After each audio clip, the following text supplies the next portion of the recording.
Welcome to the National Stadium for match number 15 in the NLA GPL T20.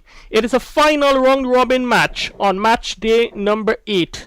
St. David, the East Coast parish, termed the Virgin Parish, one of the powerhouses of local cricket, coming up against St. George's, the capital parish, perennial contenders in GCA tournaments.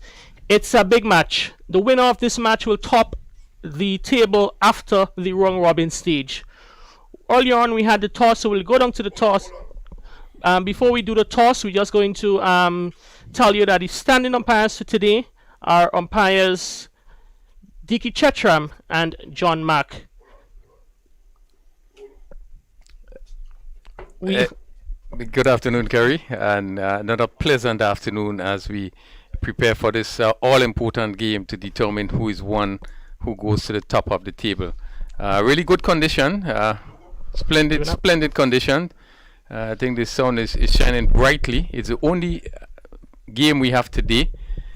And St. David's winning the toss and electing to bat coming up against St. George's. So the umpires are already in place and the fielders are just getting into position, ready to go. Yeah, just if we're going to run through the squads for you.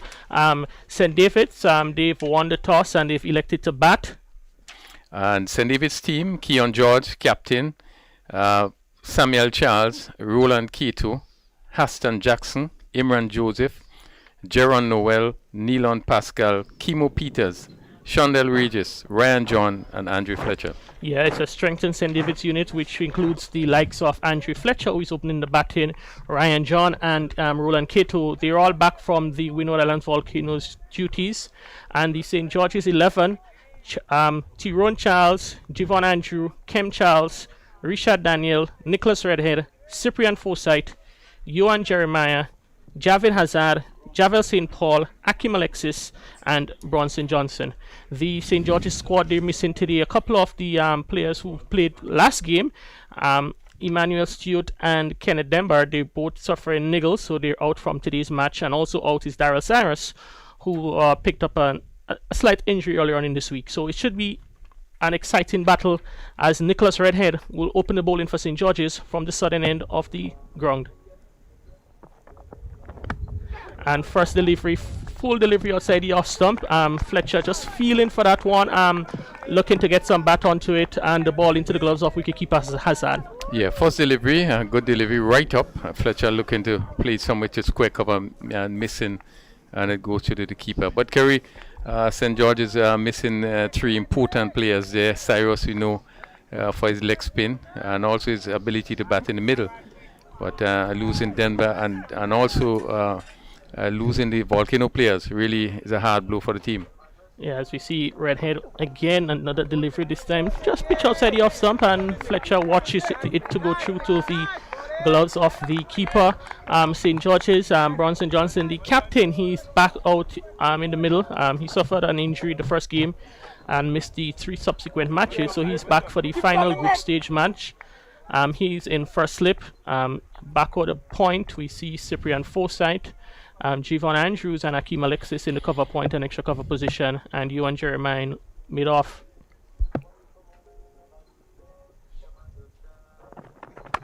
And Fletcher attacks, uses his feet, and he hits that one well. Pierces a gap in between cover point and extra cover. 4 runs to Fletcher. He gets going, and St. David's are 4 without loss in over number 1. Yeah, good positive shot by Fletcher. This is where he plays. That ball he got some room outside the off stump and hit it on the up and pass a cover fielder in Alexis. And it went down to the boundary for 4. Yeah, looking to attack quite early. The Spiceman, that is representing the parish of St. David's in the GCA tournament. And it's certainly good to see that Fletcher is back playing in this tournament representing his parish. And this time Redhead not offering the width as he would have done in the previous delivery, keeping it very much closer to the batsman. Yeah, Fletcher had to defend a better delivery, tighter in line and also length. And Fletcher only had to defend, push it out on the offside. But St. David's can boast that they now have in the lineup some senior players in Fletcher. They have Roland Keto and then also Ryan John. Yeah, that's the sort of backbone of the St. David's team for the last 5 to 8 years at the senior level. And they will be certainly banking on those 3 to carry them throughout the remaining matches in the tournament. As we see Andrea Fletcher again for the second time in the over looking to attack Nicholas Redhead, advancing down the wicket. The bowler probably saw him coming and just decided to throw it up even further, and had Fletcher reaching for it. Probably had the remaining position, may just been a half volley, could have driven through the offside, but certainly smart thinking there from the bowler Nick Redhead. Yeah, very good thinking as he pitched it full and wide, and he could have easily taken the edge there, as Fletcher having to reach for it outside the off stump. And this time is short and wide from Nicholas Redhead, and it is signal wide by the umpire. Fletcher will looking to lash onto that one there, but just out of his reach.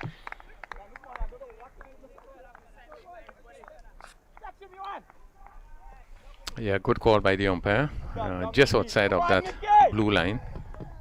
Fletcher looking to make use of that backward point area that he missed. Yeah, Fletcher opening the batting for St. David. Displaces from the opening position Keon George, the captain of the team, who's had, and that's a very good lifting delivery there from Nicholas Redhead to finish the first over. Andrea Fletcher sort of committed early on the front foot and realized that that ball was rising. He just dropped the arms and swayed out of the line of the delivery. Good first over there from Nicholas Redhead. Yeah, good over. That last delivery was a good lift in the delivery, and this is where experience comes in. Fletcher was able to pull his head back and just drop the wrist and went through to but good test in delivery. Yeah, certainly good start. The encounter is certainly living up to its hype so far. A top-class batsman out in the middle there, and Nicholas Redhead aspiring to reach those heights that Fletcher's is at. It certainly served up a very good first over. Yeah, and that can also bring out the best in you. Redhead would realize that he's coming up against an attacking player, one who would have played at the highest level in the region, represented West Indies at the highest level. So he would know that he's coming up against this sort of player, and it would probably what would it bring out from him is that he will go the extra mile. He talks about how he thinks and way he delivers. And certainly we have seen the first over that he bowled really was a good one. Yeah, certainly. And Nicholas Redhead, and he's involved in the training that happens here with the Volcano players at the National Stadium. So Fletcher will be familiar with him and knows exactly, his the qualities that he possesses. And at the same time, he's looking to attack, and also show him the respect that is due. As we see St. Paul to open the inning, and there goes Kemo Paul, soft dismissal. The ball pitched up just outside the off stump, and Kemo Paul committing himself to that full-blooded drive. Maybe as we see the replay, probably would have hit the upper half of the bat and lobbed to Akeem Alexis in the short extra cover position to offer the simplest of catches. St. David, they've lost their first wicket, 5 for 1 in over number 2. Yeah, poor shot by Kemo Peters there. Looking to drive a ball that was not drivable. It's fairly good length delivery outside the off stump, and one wonders what type of shot he was looking to play there. First delivery, and he really played an awful shot and was easily taking it at short cover by Alexis. Yeah, as the Javier St. Paul, he gets into double figures in his wickets count for the tournament. He has so far 10 wickets. That's his 10th wicket for the tournament. He's the joint second leading wicket taker in the tournament. He is on 10 with Daniel McDonald, and Dennis George is out front on 13, and will certainly take something special from St. Paul to catch up with Dennis George. The new batsman to the crease is the captain, Keon George, with the number 12 on his back. He will make his way to the striker's end, and coming in now at 1 down, Keon George has had some success in the tournament. He's also among the leading run scorers in the tournament. From 4 matches, he's had 129 runs, so he'll be looking to add some more to the total. The leading run scorer to date is Teddy Bishop from his 5 matches, 137 runs, so only 8 runs away from the top position. So I'm sure Keon George would have that in the back of his mind and look to bat a long time for his team to post a compelling total here at the National Stadium. Yes, he had a high score of 44 and really did want to do a lot better. St. David's have not been batting as we know they can. and they would want to take advantage of very good conditions here today. Yes, we see some alterations being made to the field. Bronson Johnson, he's finding himself in slip. That is Andrews in now being placed in the mid-wicket position, sort of straight. So the players, they know each other quite well, and Bronson Johnson looking to plug those areas where Keon George tends to score heavily. As the fielders outside the circle for Keon George, we have a deep mid-wicket in position. Minding you know, inside the first 6 overs. So that's Kem Charles. He's in the deep mid-wicket boundary. And third man, the other fielder outside the circle, Nicholas Redhead, he's on the ropes in the third man region.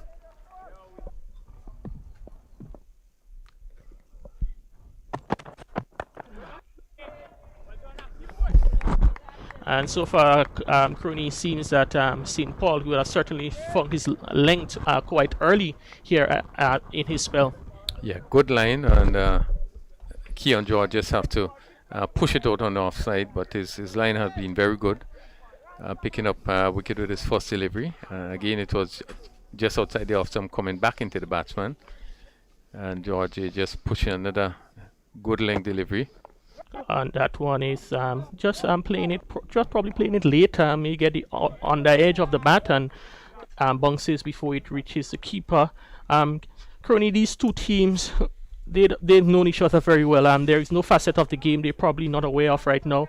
Most of them would have gone to similar secondary schools. Keon George, he'd have gone to the Grenada Boys Secondary School. So too the likes of Akeem Alexis and Cyprian Forsyth from St. George's. So they'd have played a lot of cricket together and against each other. So it should really be an exciting battle, as we see that one shot testing delivery there from St. Paul. And Keon George, not committing to the hook, decides to just evade it, and as the ball goes through to the keeper. Yeah, good aggressive ball in by St. Paul. And as you said, most of these players would have played together. United Insurance Cricket, so they would have come up against each other in various schools, GBSS, St. David's Secondary, so they would know the players quite well. St. Paul looking again, a good delivery. Keon George just comes forward and plays it with soft hands to Akeem Alexis in the extra cover position. So a very good over. It's actually a maiden from St. Paul, a wicket maiden from St. Paul to start. And after 2 overs, St. David's 5 for 1. Yeah, good start by St. George's, keeping things very tight, not giving much away. St. Paul first over, he was on a good line, good length, and George had to defend most of the deliveries.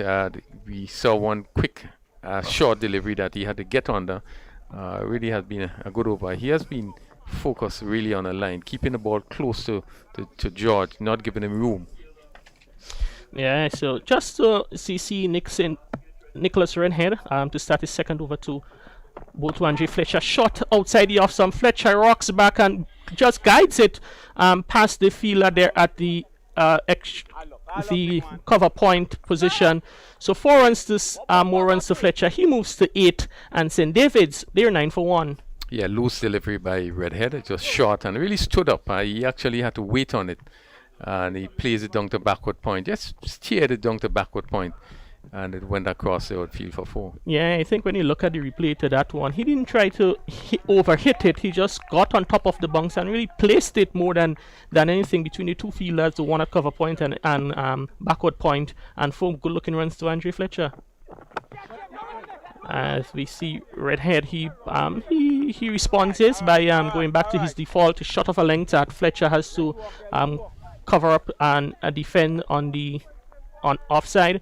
So Nicholas Redhead will be advised a bit, to keep the ball a bit closer to Fletcher. Certainly strong outside the off stump and doesn't want to offer him any width. Yeah, he will have to focus on good length and line and not so much pace. Fletcher loves the ball coming off onto the bat, and knowing him being a dashing player, he must focus on trying to even use his variation in terms of the length and his line. And that one is watched outside the off stump by Fletcher. Certainly testing cricket outside there, top quality cricket. Fletcher has been able to hit 2 good boundaries in between some very good bowling from the St. George's opening bowlers. Yeah, what is important about Redhead is that he keeps a line outside the off stump there, nothing really stray down the leg side. Just need to get it probably a little bit closer to the batsman, that will have him to always be playing. Yeah, Andre, the Spiceman, he would have just recently come from what we are joking earlier on. He went on a world tour for the last few months, and he's finally back in Grenada as he comes forward to a good delivery from Rented. Played to Akim Alexis there. From last year, Crony, he would have gone to New Zealand with the West Indies team. From New Zealand, early December, he'd have gone to Australia, had a stint in the Big Bash, from where he went into the new year to Dubai for the T10. Then after the T10 in Dubai in January, he was in Antigua for the Super 50, and then came back in Grenada, I think, sometime last week, and would have cleared quarantine over the last few days, and now he's eligible to play for St. David. So certainly been a busy few months for the Spiceman. And he advances to Nicholas Redhead, saw him coming and decided to dig that one shotter. And Fletcher, looking to probably impose his authority earlier on, is being kept in check by some fine bowling from St. George's. Yeah, good bowler. And if there's one area of his batting that he need to look at is in terms of his patience, being able to build an inning. You can see very clearly that his intention is to really try to smash everything through the offside. And sometimes you have to rethink and look to play each ball on its merit. Maybe if he was stood up, he would have been able to play that ball off the back foot. As this one, he comes forward, scampering for a single, miscommunication. If he hit, he was out. And Andre Fletcher, he basically give up the chase. This fielder there, that is that Forsyth in the cover position. Had he hit the stumps, Fletcher would have been walking back to the stadium. But Fletcher, he lives to fight another day. And at the end of another over, 3 completed, St. David's there 10 for 1. Yeah, a bit of unsurety there, and really he would have been out by a long way if he hit the wicket. But yeah, as we know, Keon George do have an issue in terms of running between the wicket, and I think we mentioned that previously in terms of how you run. Really, they should not have been a run there. And it was Keon's call, and Fletcher really came off late and really had to rush to get to the next end. Now we see him bending, probably, I don't know if it's some bit of an injury, but he's up now, so seems to be okay. Yeah. But again, it was misjudgment in taking that run. Really should have been, George should have really stayed his ground. Yeah, Keon George is not known to be one of the better runners between the wicket in our local cricket. Had a bit of a decision between the batsmen, yes, no, and they finally committed. And Fletcher going to the non-strikers end, where the throw came in from Forsyth. Had it been a direct hit, he may have been back in the pavilion. But at the end of it, it's 10 for 1. Fletcher is on 9. And Keon George is yet to score. Yeah, that's after 3 overs. So good start by St. George's, not allowing Fletcher to tear off. But he has been, trying to take the advantage, but they have been keeping things tight. Yes, the West Indies professional player, Andre Fletcher, played. He would have made his breakthrough quite early, and I think he would have made a name for himself in the ill-fated Stanford T20 tournament. I think he would have been one of those players that have done well in the original tournament, and he was also in that Stanford All-Star team that would have played England in that one-off match at $20 million. So Fletcher, he's been around quite a period of time. Still a young fella, but he has a lot of cricket be on his shoulder behind him. Well, even before that, he was cited at the under 15 level. I could tell you that he Winwoods did have the under 15 tournament in Trinidad, and he was part of the team. And I think this is where he was seen first up. The sort of player that really attacking. The player that really gonna beat the ball. And this was the style from way under 15. One could remember him playing in the stadium here. I think when we were preparing the team, playing against ex-national and hitting ball all over the stand. I think we played against no Prime Minister, Keith Mitchell, and he was hitting the ball all over the stand. So he has shown promise from just at the under 15 level. As Keon George attacks and he uses his feet, hits that one well, and it will trickle into the boundary, the mid-off boundary. So Keon George using his feet, got to the pitch of that one. Bungs, it slowed a bit in the field, but he gets off the mark with a boundary, and St. David, they're 15 for 1. Yeah, safe shot, pitched up, and he went down and give himself a little bit of room and hit it over long off position and down to the boundary for 4. Yeah, as we see some changes being made now. Johan Jeremiah, he's dispatched to the mid-off boundary. So he's sent back. We have the fielder from mid-wicket. He's being pulled into the circle. And so it's going to be long off back and third man, the 2 fielders outside the circle. Oh, good delivery there from Redhead. That one was pitched right up. Keon George probably looking to play across it and may have just gotten an edge, which probably saved it from crashing into the stumps. As we look at the replay, full pitch delivery, hit it well, but into his boot, which ricocheted onto the offside. So good follow-up delivery there from St. Paul. Yeah, good delivery. And George is looking for to shoot that offside. We have seen they bring the mid-off right back to long off. And the cover in Alexis just come a bit straighter. Short delivery that is guided down to the third man position. Nicholas Redhead, he runs about 10 yards to his left to do the fielding. So 1 more runs to George. He moves to 5, and St. David 16 for 1. And we just seen that Fletcher just seemed to have done some damage here. Just seemed to be moving pretty slowly, gingerly, as he seemed to have done some damage attempting that run. Yeah, Fletcher looking a bit uneasy there as he's running between the wicket as he faces up to St. Paul. Gets a good delivery that he just plays back to the bowler and keeping him in check a bit. St. Paul's into his second over, he's 1 for 6. And St. David winning the toss, going at just about 4 runs and over inside the first 4 of the power play. Yes, 4 runs and over, and they certainly don't want to step that up. But the opening bowlers, St. George's, both St. Paul and Redhead would have done well in the first 4 overs. Yeah, St. Paul's, as we see an alteration there. Kem Charles, he's dispatched to the mid-wicket boundary. Captain Johnson removes himself from slip and places himself in a mid-wicket position.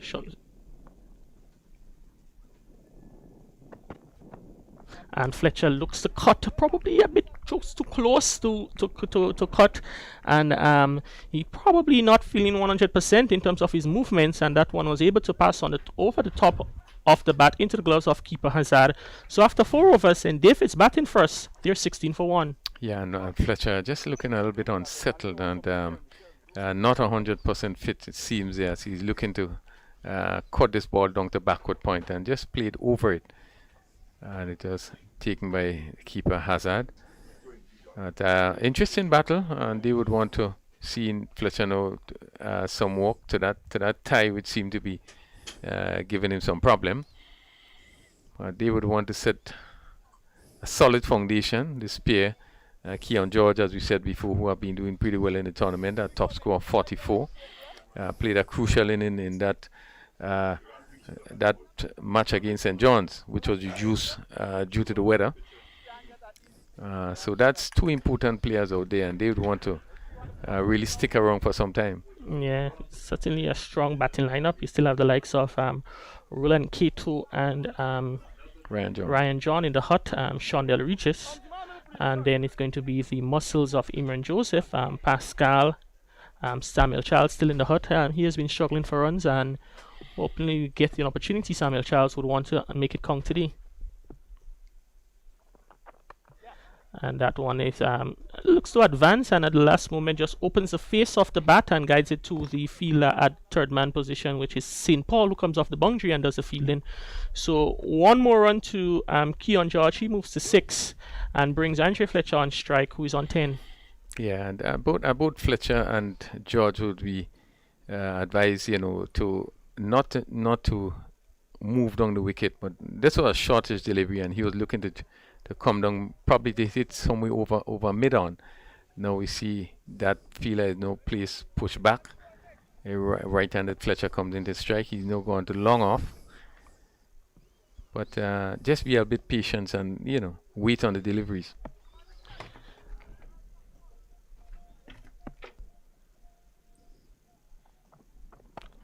And Fletcher looks to pull. Probably got into the shot a bit too earlier, and just plays it to the mid-wicket fielder, which is Forsyth in that position. So Fletcher, maybe just the slowness of the wicket, he hasn't come to scraps with that yet. Looking to push on, but so far he's finding it difficult. Just 10 runs off 16 deliveries, going at a strike rate of 62.5. Yeah, and that delivery not short enough. I guess he was trying to manufacture a shot. They looking to hit through mid-wicket, and it sort of rushed onto him.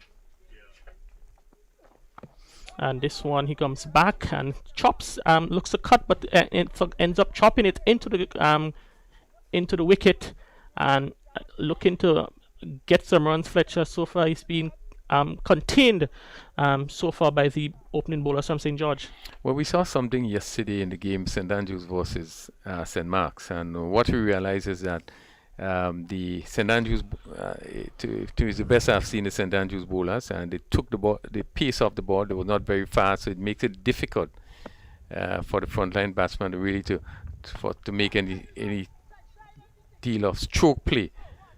And we have seen the last two deliveries they redhead just seem to be slowing the pace down a bit, and Fletcher having difficulty with the timing. Yeah, Fletcher certainly likes the ball coming onto the bat, and that previous delivery was just a bit short in length, and again St. Paul would have just rushed the West Indies T20 and limited over specialists, and he ended up hitting it a bit aerial, but it was able to elude Forsyth, who is in the mid-wicket position. So 1 run to Fletcher, he moves to 11 and brings Keon George on strike. As George advances down the wicket, opens the face of the bat, hits through the cover, and it's actually a no ball signal by umpire, so it's going to be a free hit served up to the St. David's batsman as they cross over for 2.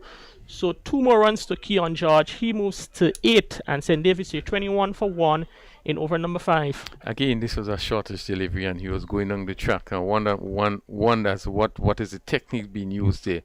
A shortage delivery bonks in, and he was again looking somebody to swing over long on and get it over extra cover. Yeah, I think the deliveries ended up short because you could see that as we saw from the replay, Keon George, he would have left his crease before the bowler delivered. So normally in situations like that, you'd find that the bowlers tend to draw back the length a bit and not throwing it up for the batsman. As George swings at one outside the off stump, the free hit, he doesn't connect and the ball goes through to keeper Hazard. So a bit of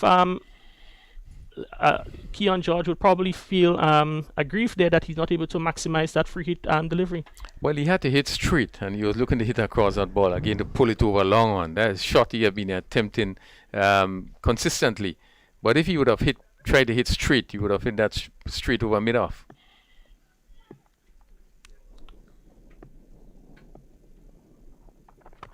Again, George attacks and ball hits to the fielder. They run out opportunity, and a bit of wayward throw from coming in from that is that Jeremiah in the mid-on position. The keeper had to come around scampering to save it, and Johnson ended up doing the cleaning up, covering up. So the end of over number 5, and after 5, St. David's winning the toss and batting. They're 22 for 1. A bit of ill discipline in the batting of George there, and once again you see the running was not good.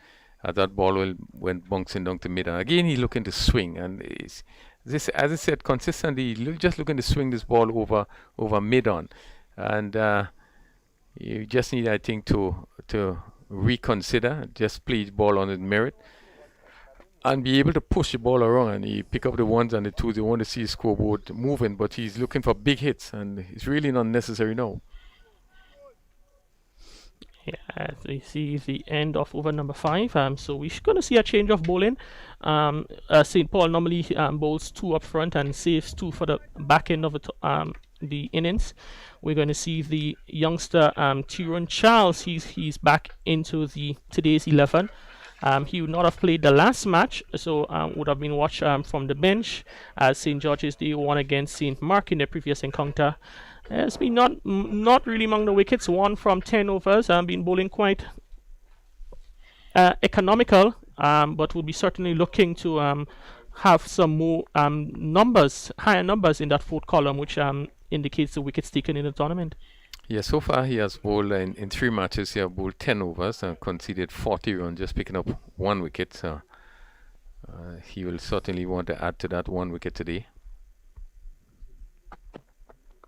And to that delivery, guided behind point, and there is no fielder at third man, so that's 4 runs. Quite a bit, I'm surprised to see that there is no fielder in the third man position in the limited overs form of the game.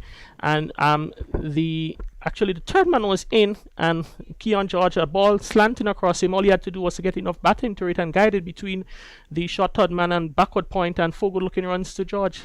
Yeah, well played as he steered it past a backward point and third man up. Went down to the boundary for 4. It has been an issue in terms of the field placement. The third man and the long leg. We have seen most of the team placing the long leg just around the. And that one from George is driven out towards the cover boundary. The batsman they cross for 2. Akim Alexis does the chasing. So 2 more runs to George. He moves to 15.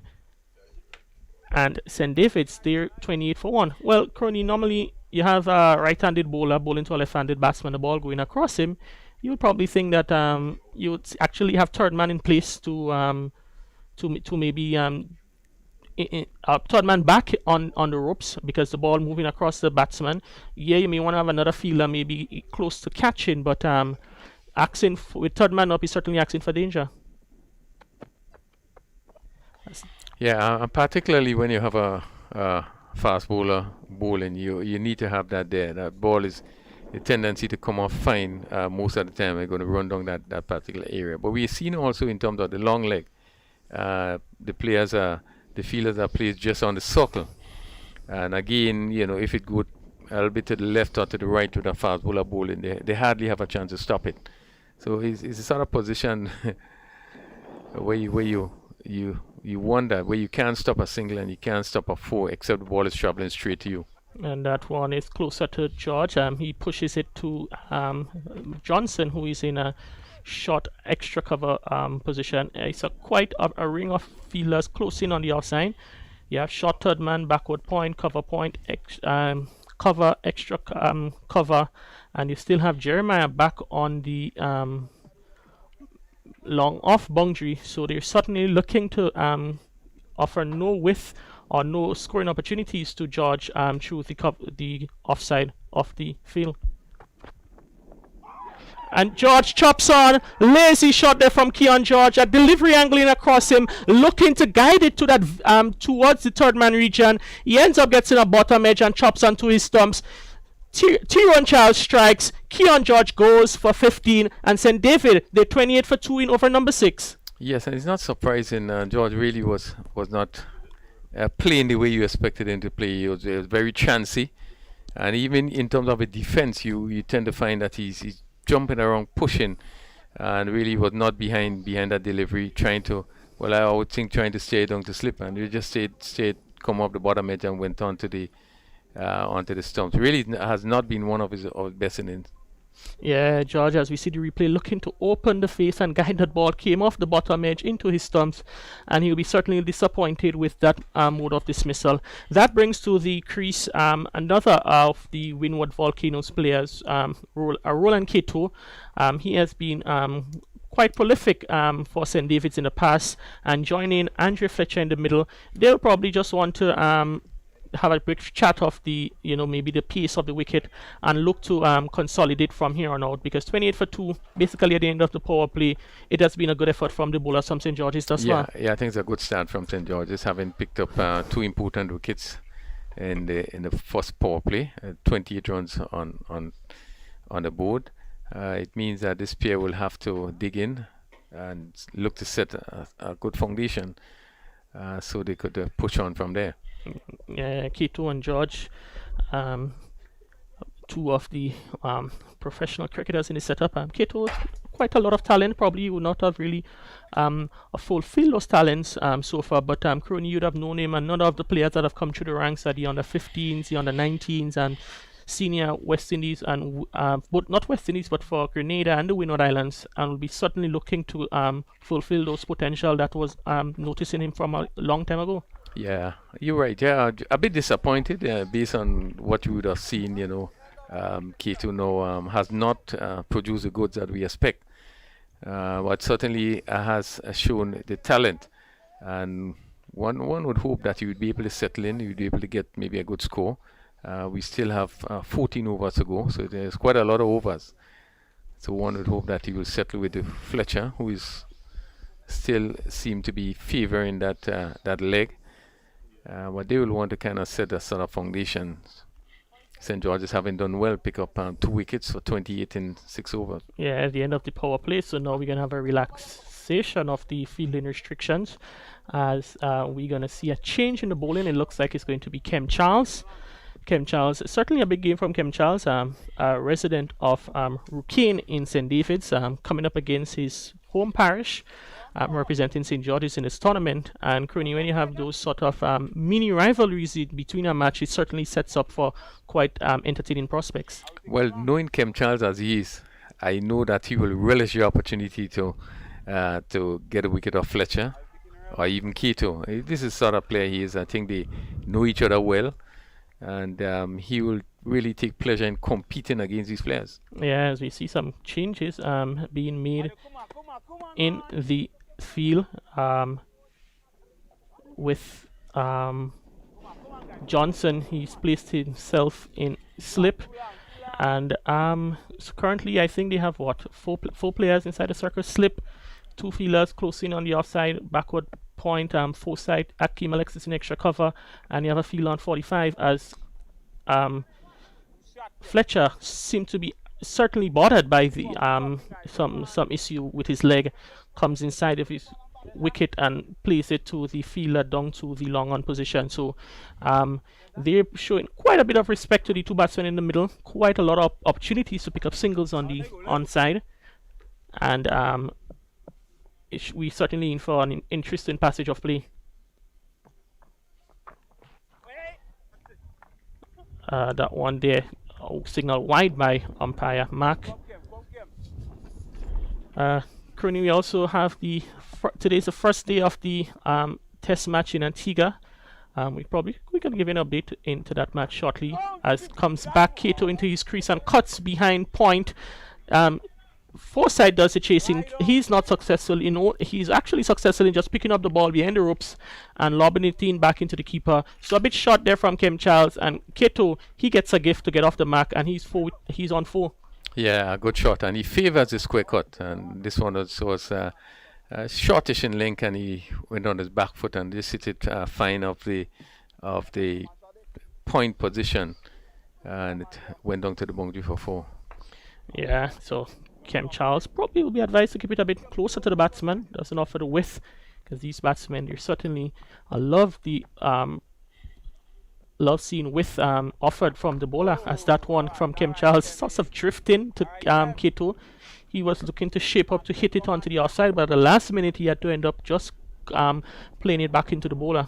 Yeah, this one's staying down a bit as he was looking for the pull shot.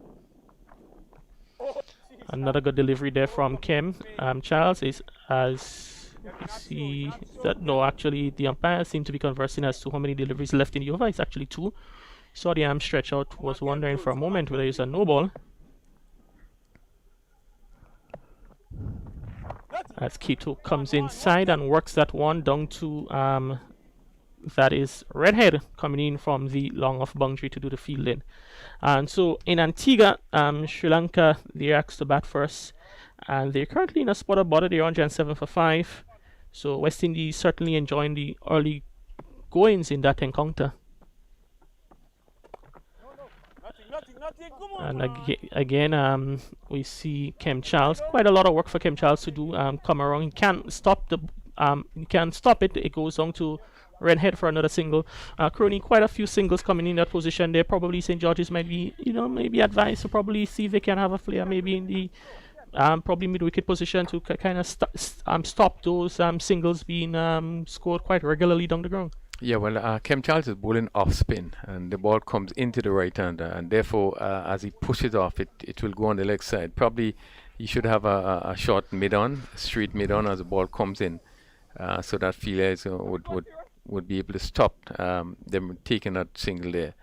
But not a bad over by Charles, his first over, and we could see Fletcher, they really been hampered, not being able to play shots, just pushing it around. Deliveries that normally he's going to look to hit away, but he's just pushing it around, and I guess it's because of that injury that he sustained. Yeah. It's going to be Tyrone Charles into his second over. The young under 19 and talent, facing up to Andrew Fletcher, who is already in his guard. You see the keeper Hazard is up to the stumps to just maybe advise Fletcher to remain in his crease. As Fletcher, he swings well, and that's 6 runs. The ball pitched up to Fletcher, and he was able to swing through the line of that one over the long on boundary. So 6 good looking runs to Fletcher. And St. David's, they're now 42 for 2. Yeah, and that one was pitched up in his slot, and he just had to move into it and hit it over long on very easily, a wide long on, and it went for 6. We see now the fielder is being pushed right back to long on. Yes, Tyrone Charles looks to rebound to that delivery. A bit shorter, fuller, and this time Fletcher carves it behind point, beats the diving. That is looks to be foresight in the backward point position. Wayward throw comes in from the boundary. The batsman they cross over for 2, and Fletcher he gets motoring on. He's now 21, and St. David they're 44 for 2. Yeah, full delivery outside the off stump, and he hit it square. And the fielder from cover have a lot of running to do to his right. So it went past the backward point, and he picked up another 2. And Fletcher pulls, and look, that short delivery there from Tyrone Charles. Fletcher early into the pool, and the lack of pace in that delivery gets a top edge. He was able to lob behind the bowler. There are no field line shot there, so Fletcher he survives. He moves on by 1, and St. David 45 for 2. Yeah, not a confident shot by Fletcher again, looking to pull, but I think his position, he wasn't in the right position again. It seemed to be because of his movement, not being able to move to give himself room, and it just went lob back over the bowler on the onside. And a short delivery this time there, which is Keto. He gets on top of that one and plays it behind point. Foresight dives, but dives in vain. 4 more runs to St. David, 4 more runs to Roland Keto. He moves to 9, and St. David they're 49 for 2 in number 8. Yeah, good shot. Short delivery by Charles, and Keto was on top of this one in full control and played it to the left of the backward point, and they went down to the boundary for 4. We now seeing that seems as though third man is now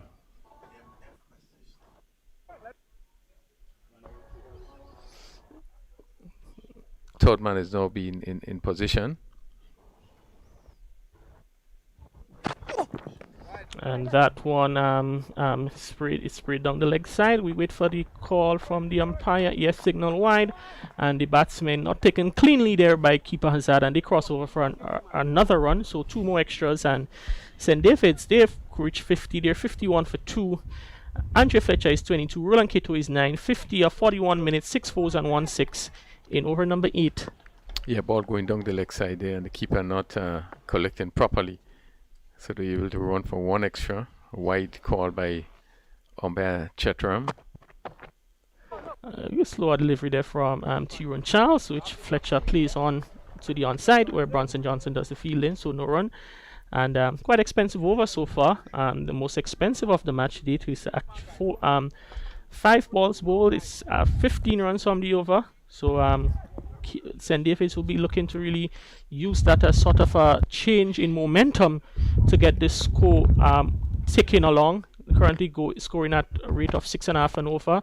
Another delivery there from Fletcher, which he plays down the ground.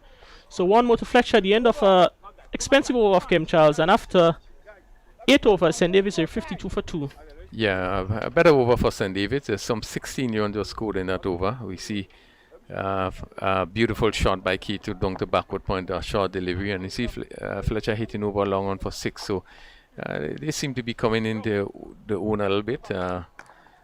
52 for 2. We have 8 completed over, and these players will really want to push on from here on. Yes, Fletcher, he has had a call on for a change of bat. The substitute fielder, Francis, went on with 2 options. Fletcher made his choice, and he's ready to take up strike against Kem Charles, who about to begin his second over.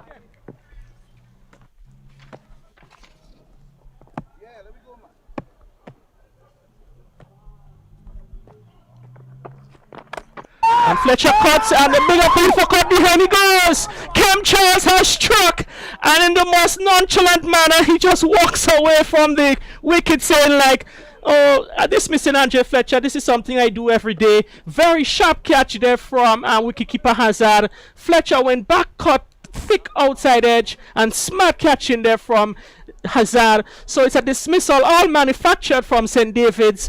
Kem Charles from Rookin, ball to Andre Fletcher from Demon, caught by Javid Hazard from Pomeroy in St. David's. Yeah, good catch taken there by the keeper. It was too close to him, and as you're looking to pick that cap down the backward point, and just seemed to come off the just the fingers, and the keeper taking a good catch.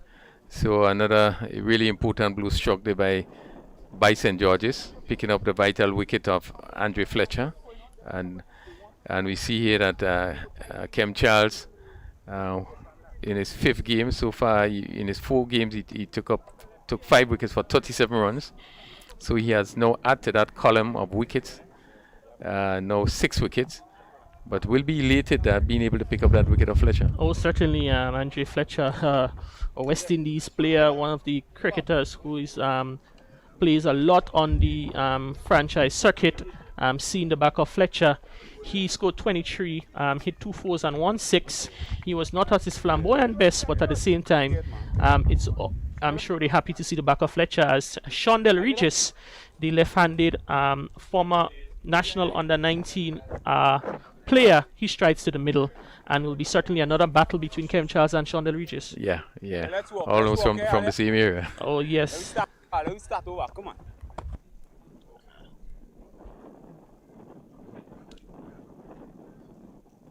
Shondell Regis goes back to a delivery, pushes to Kem Charles. So St. George's would be feeling a bit elated to see the back of Fletcher.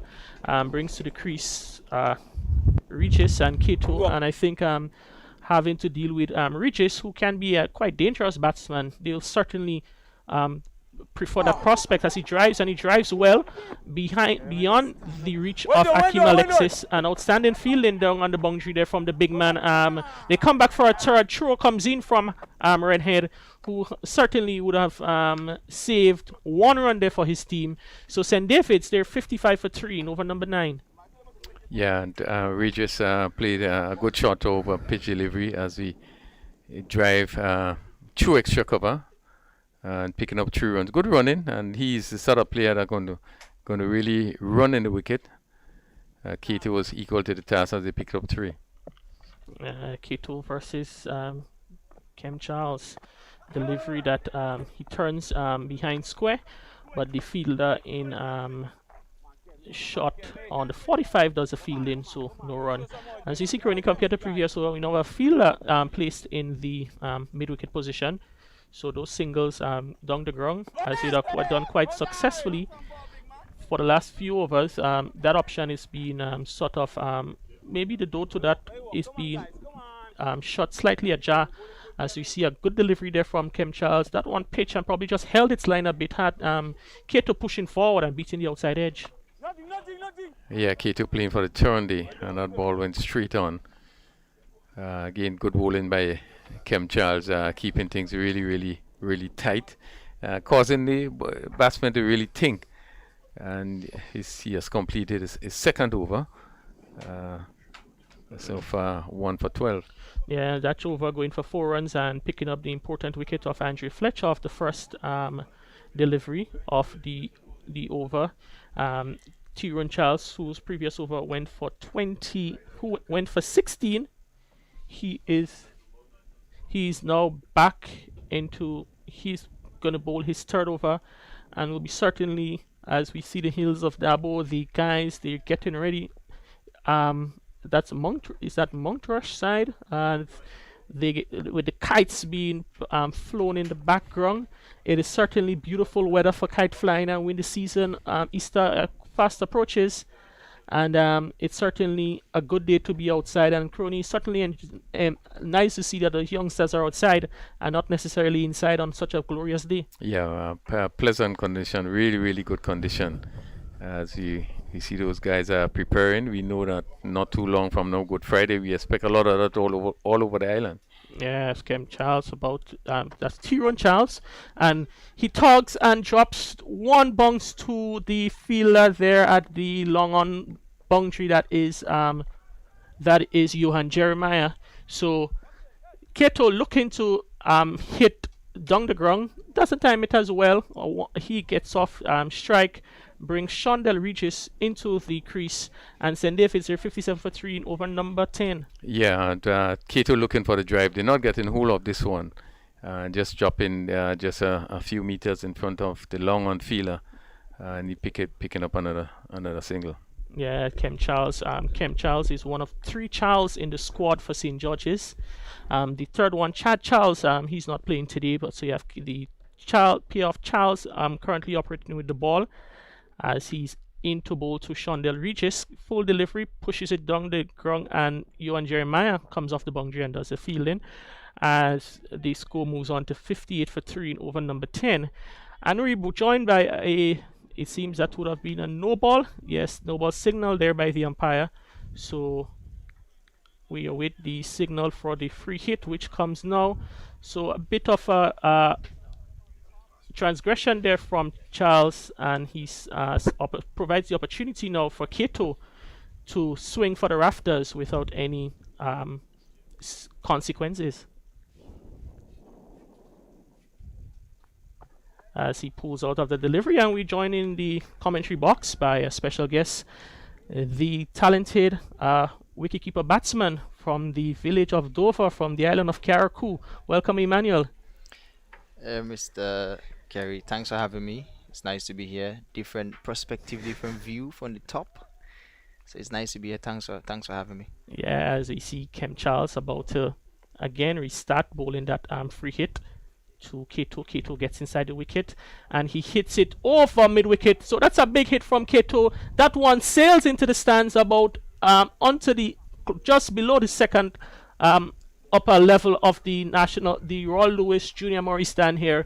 So it's been a bit of a free gift to Kato with that no ball and that free hit, and he certainly maximized from it. St. David's 65 for 3. Emmanuel, you're back in you guys just recently came back from Antigua in the CW Super 50, as we see Charles, and that one is hit there straight to Forsyth. Emmanuel, Forsyth back in Grenada after the Super 50. How will you regard your experience in the tournament? It's another learning experience for me in my young career. I thought it was a decent tournament for us as a team.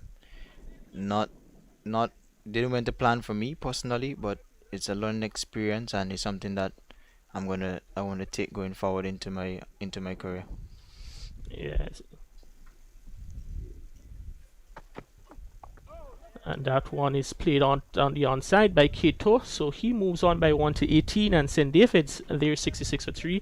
As you said, it may not have been one of your most successful, but you are probably I think at the end of the tournament you are among the awards.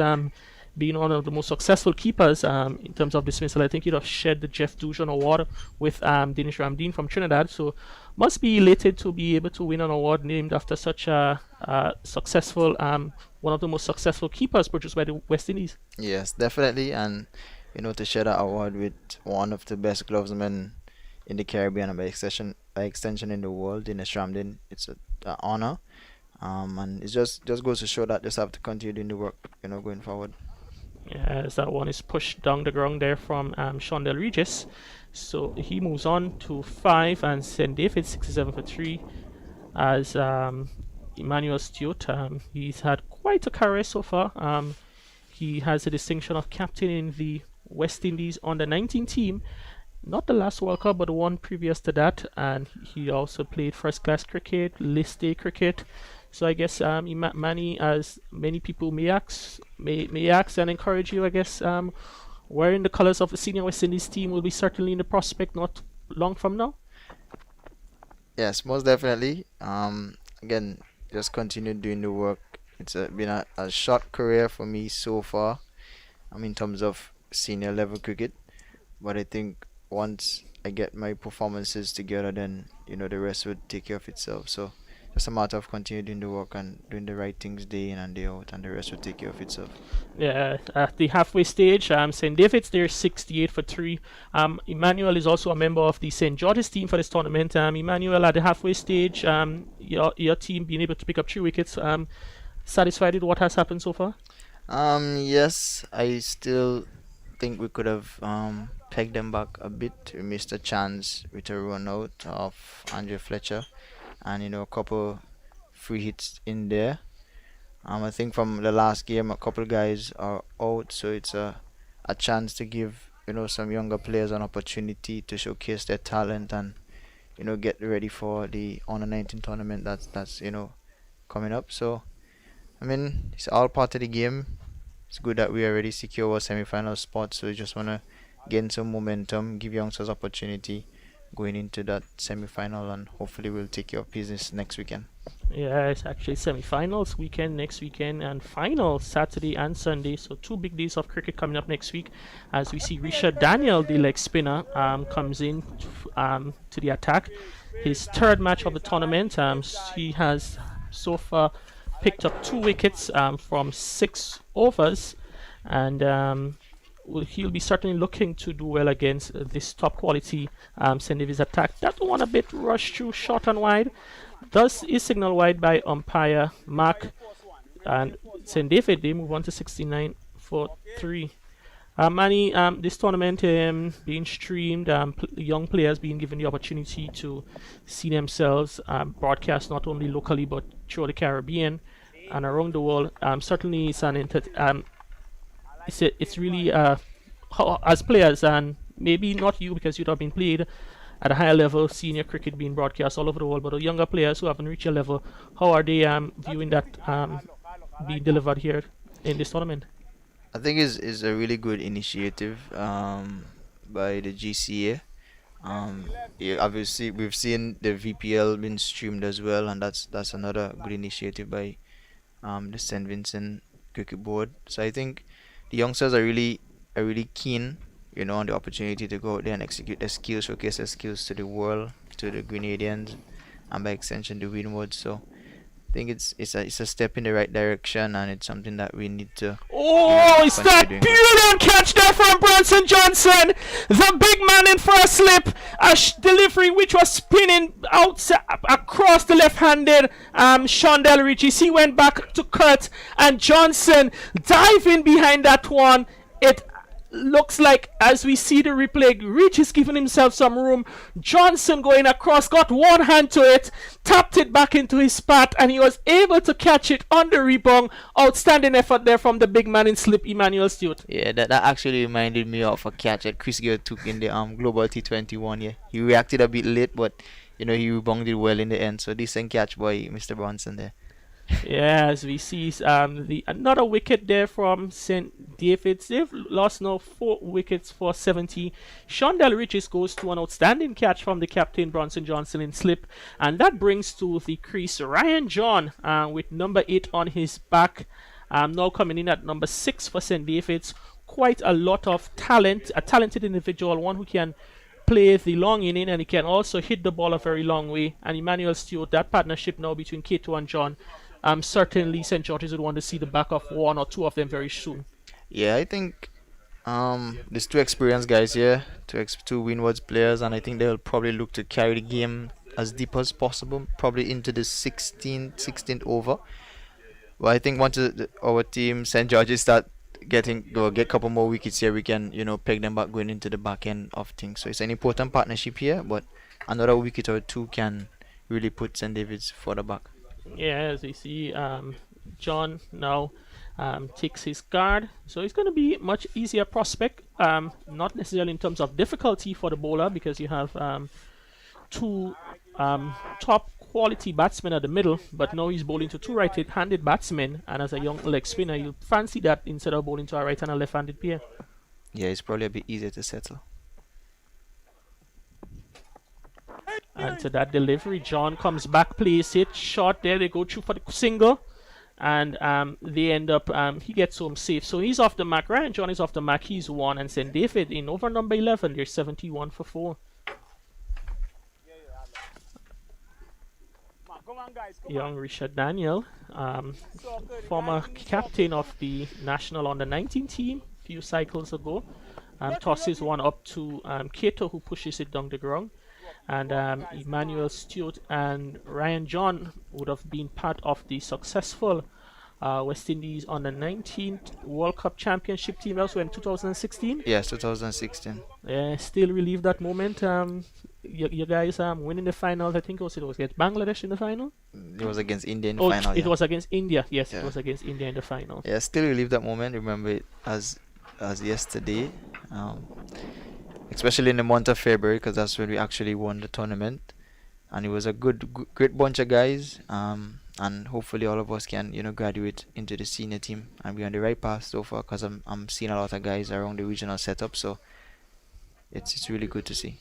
Oh yeah, certainly. And I think you had this guy from the Leeward Islands. The name is slipping me. I think you'd have made a century in Yeah, the Casey Carty. Casey Carty, that's right. Hetmire would have been a part of that squad. Ryan John, Emmanuel Stewart, and a number of other individuals who would have played first class, either the 4-day game or at least day cricket. So it's certainly good to see a number of those guys progressing up to the higher level. That one is pushed down the ground there from that is Kato. Yes, Kato. Alzari, was he a part of that squad or the one before? Yes, Azari was part of that 2016 squad as well. Yeah, so it's been And a quite Kimo Paul, Obed McCoy. yeah, so it has been a quite successful crop of players who have Yeah. come through from that class. And it's kind of important because normally you see your players they play on the 19. They're very good at it on the youth level, but breaking into the senior circle is always a challenge. But it's really it's encouraging to see that so many players would have gone on to represent either their franchises or even play for West Indies at the senior level. Yeah, most definitely. I mean that phase post on the 19, between the age of 19 and 25, it's probably a difficult phase for us youngsters. But I mean, it's a matter of grabbing the opportunity and putting your numbers up, and hopefully you get rewarded for those numbers, and you just keep performing, because that's the game. The result is a result game. Now I think once you put those results up, then the rest will take care of itself.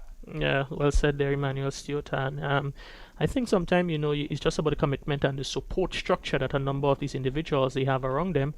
And as we see Kem Charles into the middle of his third over, advances down the ground, and very good hit there from Kato.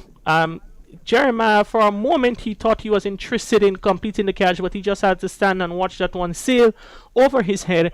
Kato moves on by 6. He's 28, 2 4s and 2 6s, and St. David, they're 80 for 4 in over number 12. Yes, great use of the feet there from Kato. Getting to the pitch of the ball and hitting through the line of that. It was a clean hit, and I think Jerry had a chance there. So very good shot from Kato. Yeah, you talked about using the feet. We're going to get back to that momentarily, as that one is a bit flatter and faster, as which Kato's pushed back. Do you think batsmen these days are more reluctant to use their feet to the spinner, as you would have seen in the past? It's a difficult one. I think you need to have a game plan in terms of every batter is different, so some batters would prefer to use their feet, some would prefer to stay back.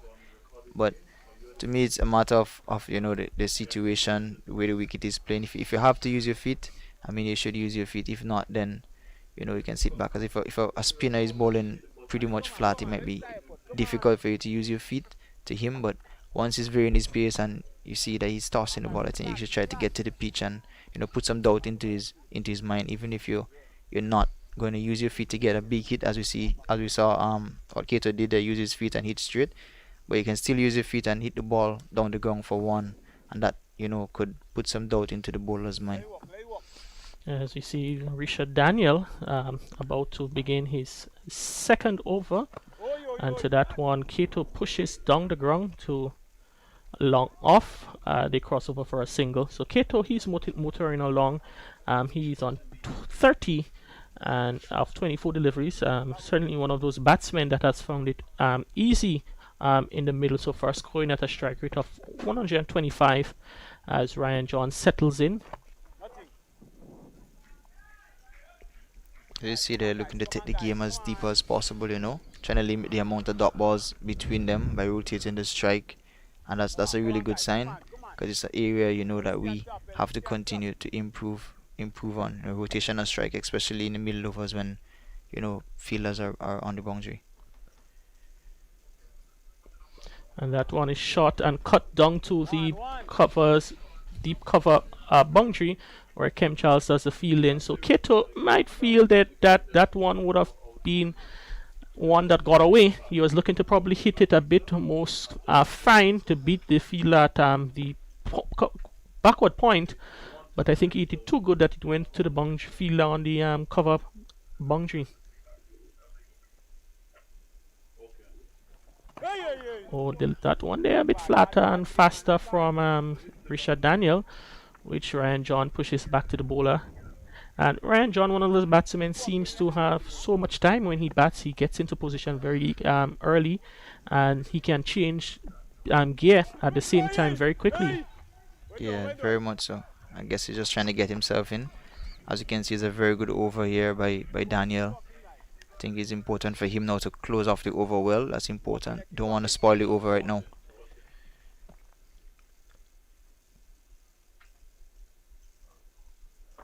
Oh, that one is a full toss down the leg side, signal wide there from umpire John Mack. So Richard Daniel, he would have to re-bowl that final delivery as the bring to an end over number 13. And that one is a full toss, which Ryan John hits behind square on the onside. So 4 runs to John, and he moves on to 7. And after 13, St. David's 89 for 4. Yeah, I was just saying it's important for him to close off the over well, and I kind of jinx him there. Yeah. Last ball going for 4. Yeah, in situations like that, you would have not captained a number of the teams that you would have played for, and also serve as a wicketkeeper. But what's the advice you'd be given to the young Richard Daniel probably at the end of this over? I think, well, even from the start of his spell, it's important for him to relax and get into his work.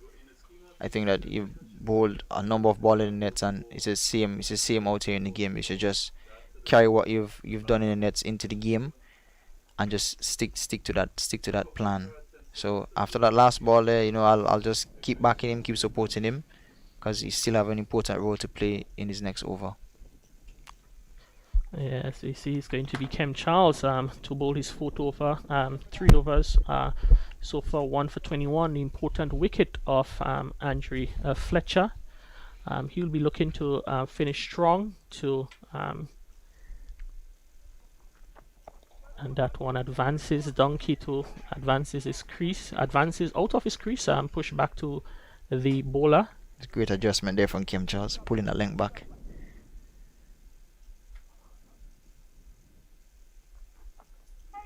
And that one was just a bit slower in pace compared to the last one. Yeah, just a bit slow, and a change of length again also. Pull back his length there again. Yeah. So that's 2 dot balls now. Yeah, 2 dot balls in the over. Certainly a good start there from Charles, and knowing Kato, who wants to be on top of the batsman, he'll be looking to make up for those 2 dot deliveries delivered early on. Yeah, very much so. I see Kem pulling away again, seeing Kato moving around the crease. Bit of cat and mouse going on. And that one hit down the ground. Jeremiah watches it, sails over his head. And as we were saying, Kato wants to get back onto the front foot in this over. He's hit that one, picked it up well, deposited it over long on for 6. Yeah, good shot there from Kato. Getting outside the off stump and slog sweeping that one over long on for 6. I thought for a moment he would have hold out to the long on fielder, but managed to get enough power and get underneath it enough to get it over the boundary for 6. So decent execution there from Kato. Yeah, it's certainly a good piece of willow in his hand that picked it up well, and that ball was just sailing over the Jeremiah down here close to us on the northern end of the ground. Yeah, another dot ball there again by Charles. So not bad. Again, it's important to close it on the over as well. Another dot baller, so will be very good. And that one swings, and it swings well. That ball is going to rush into the boundary in the fine leg region. It came off the pad, so it's 4 leg byes. That one was speared into the legs of Kato, and 4 more runs to the St. David's total. Now 99 for 4 in over number, just 1 ball short of the 14th over. Yeah, badly lined there from Kem Charles. Attempting a slog sweep again, Kato. Pad and 4 leg byes down to the fine leg boundary. Yeah, St. David certainly had struggled with the batting in the tournament so far. Found it much easier, and that one hit on the full down to the long off boundary as the batsman, the crossover for 1, and that's also the 100 total race for St. David. 100 runs in 91 deliveries, 68 minutes, 7 fours and 4 sixes. It's also the end of Kem Charles' spell. 4 overs, no maiden one for 28, and the last over going for 11 runs, which included 4 leg byes. Yeah, decent spell there again from Kem Charles. 4 overs, 1 for 28 with 12 dot balls in those 24 balls. So decent spell, and going into the back end is important for St. George's to keep it as tight as possible and try to limit St. David's. Yeah, as the 2 batsmen, they look to get set there. Ryan John 7 from 6. Kato, he's motoring along. 38 from 31 as looking to the business end now of the inning, and he hits that one, and Nick Redhead on the ropes. The ball sails over his head, looking to probably get up to tap that one back into play, but Kato, he's hit that one too well, and it's 6 more to Kato, his 4th 6 of the inning, and now he moves on to 44, and St. David there 106 for 4. Yeah, that ball was in the slot again. Another attempted slug sweep over long on to deep mid wicket area. I think you need to pull back his length here. He dives behind that one, hit down the ground. Good effort there from Richard Daniel to keep Kato on strike. Yeah, very good feeling off his own bowling. That's important.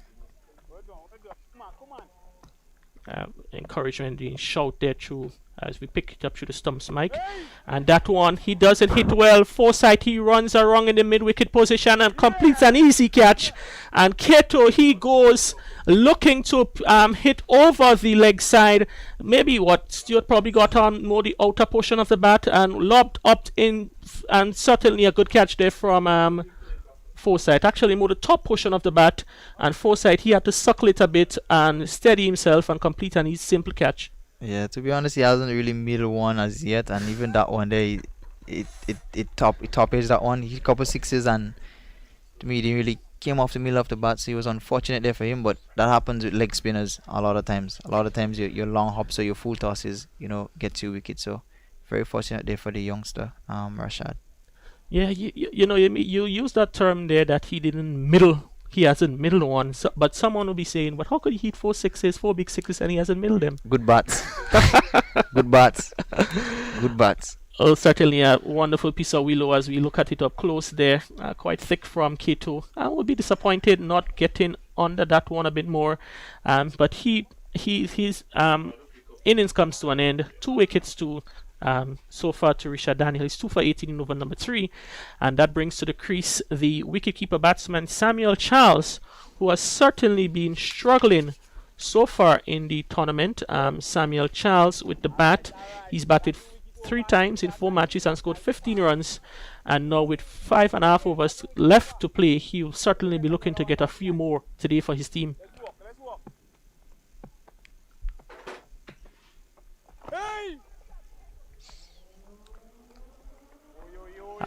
Now with a wicket, the partnership being broken, right? Emmanuel, you batting outside there like Ryan John. What do you think would Ryan will be looking to do now? Kato, who was the one was motoring long, dismissed, and what do you think would be running through the mind of Ryan John at this stage? I think he's more the mainstay batter now. His role is to carry the game all the way, try and bat all the overs right now. So we're bowled again. Yeah, so his role is to try and bat all the overs right now, and keep it rotating probably until the 17th, 18th, depending on how much batting there is to come. Not sure how well those other guys can bat, but yeah, well, you still have in the hut Imran Joseph, as we see not a good delivery there from Richard Daniel to end a successful over, one which yielded 7 runs but picked up the wickets of Roland Cato. St. David's after 15, they're 107 for 5. Yeah, they have still have the likes of Imran Joseph and Jaron Noel and Neilon Pascal, who can certainly swing the long handle and hit the ball a long way, but I think they'll be depending on the two at the middle to bat maybe all the overs remaining. Yeah, I think it's key for Ryan to bat all the overs remaining and the other batter to try and bat around him, try to get bat onto ball and at least get him back on strike, because he's very important in terms of hitting the boundaries at the back end, which is really, really important. Yeah, as we see a change of bowling, the captain of St. George's, Bronson Johnson, number 13 on his back, he takes up the bowling. I think it's actually his first over of the tournament. Yes, Johnson's first over of the tournament. Actually, it's his second match. He played the first match, picked up an injury, was out for the subsequent 3 matches, and he's now back for the final match in the round robin stage. As this one, John looking to maybe play down to the third man region, beats him, and Hazard keeping up to the wicket, collects cleanly. Manuel, you're a keeper yourself. How difficult it is to be keeping up to those medium pacers and even those bowlers who are maybe bowling a bit faster than Bronson Johnson? Yeah, I think it's important. The reaction is very, very important, and staying down for as long as possible, coming up with the ball. As you see, that one they kept a bit low, so staying down as long as possible and just reacting to the ball. It's pretty difficult, but it's part of the job. Have to get it done. Yeah, we see Johnson. John had to sort of dig down at that one, and the keeper was certainly excited there in removing the bails. Yeah. Bronson Johnson, he doesn't look to be bowling fast, but what he's known to do is to bowl a very good length and line. He doesn't offer much width, and have the batsmen playing at most of those deliveries. Yeah, I don't think he can afford to offer width to that field, given third man is up in the ring. And that one is slides down the leg side. Hazard comes wrong smartly and collects it. It's a very good take. Signal wide. As we see the leg side field, we have 3 fielders back out on the boundaries. That is Jeremiah long off, Kem Charles in mid wicket, and John swings and he beats the outside edge, beats the keeper as the ball goes through for no bye, and the batsman crossover for a bye. So John looking to probably get off the Bronson Johnson, and the ball is not there for those shots. Yeah, Ryan probably lucky to got a bye there. I think it was missed by the keeper. So 1 run there again. A good start from Bronson Johnson here. A very good start to the over, and it's important they try and squeeze a new batter now. Samuel Charles, who has been struggling with the bat for the tournament, comes forward and pushes it to Alexis there in the extra cover region, and there is no run. So I think St. George's will be probably looking to see if they can keep Samuel Charles on strike for most of those deliveries. Yes, most definitely. The new batter has to get accustomed to the conditions out there. That would take some time, but I think from his point of view, it's important now for him to try to get off strike and give the batter that's in the strike to keep that momentum going. It's a final over. I'm sure that the St. George's fielders will be holding back a bit as Charles plays that one down the ground to Jeremiah, comes off the boundary, thinking of for 2, but very good attacking fielding there from Jeremiah to keep them to 1. So Kem Charles will take strike at the start of the 17th over, and after 16, St. David's 110 for 5. Yes, a very good over in the context of the game here by Bronson. Only 2 runs conceded in that over, going into the back end. Last 4 overs here now. Richard Daniel, he's going to bowl out. So far he has had 2 for 19 from his 4, and he will be certainly hoping to finish off strongly and probably pick up another one for his team. Yeah, it's important now for him to close out his spell well. 6 balls.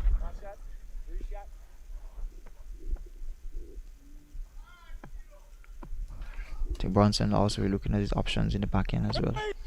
And that one is Samuel Charles looking to maybe hit over the top. That one hit straight to Cyprian Forsyth in the mid-wicket position. Yeah, you see that Daniel has changed his line last over into this over as well. Build and stump line now. As he gets inside there and tucks it, I think Ryan John would not be interested in a second, and certainly, and rightfully so, tells Charles is only one from that one. Yeah, I was saying as he changes line, now more middle and leg line, and it's really good. It's really good adjustment from him, bowled into his field, and got 2 wickets in the process. Oh, he's dropped! He's dropped in there by the mid-wicket position. Cyprian Forsyth diving away. He probably was able to get a hand to it, but wasn't able to hold on.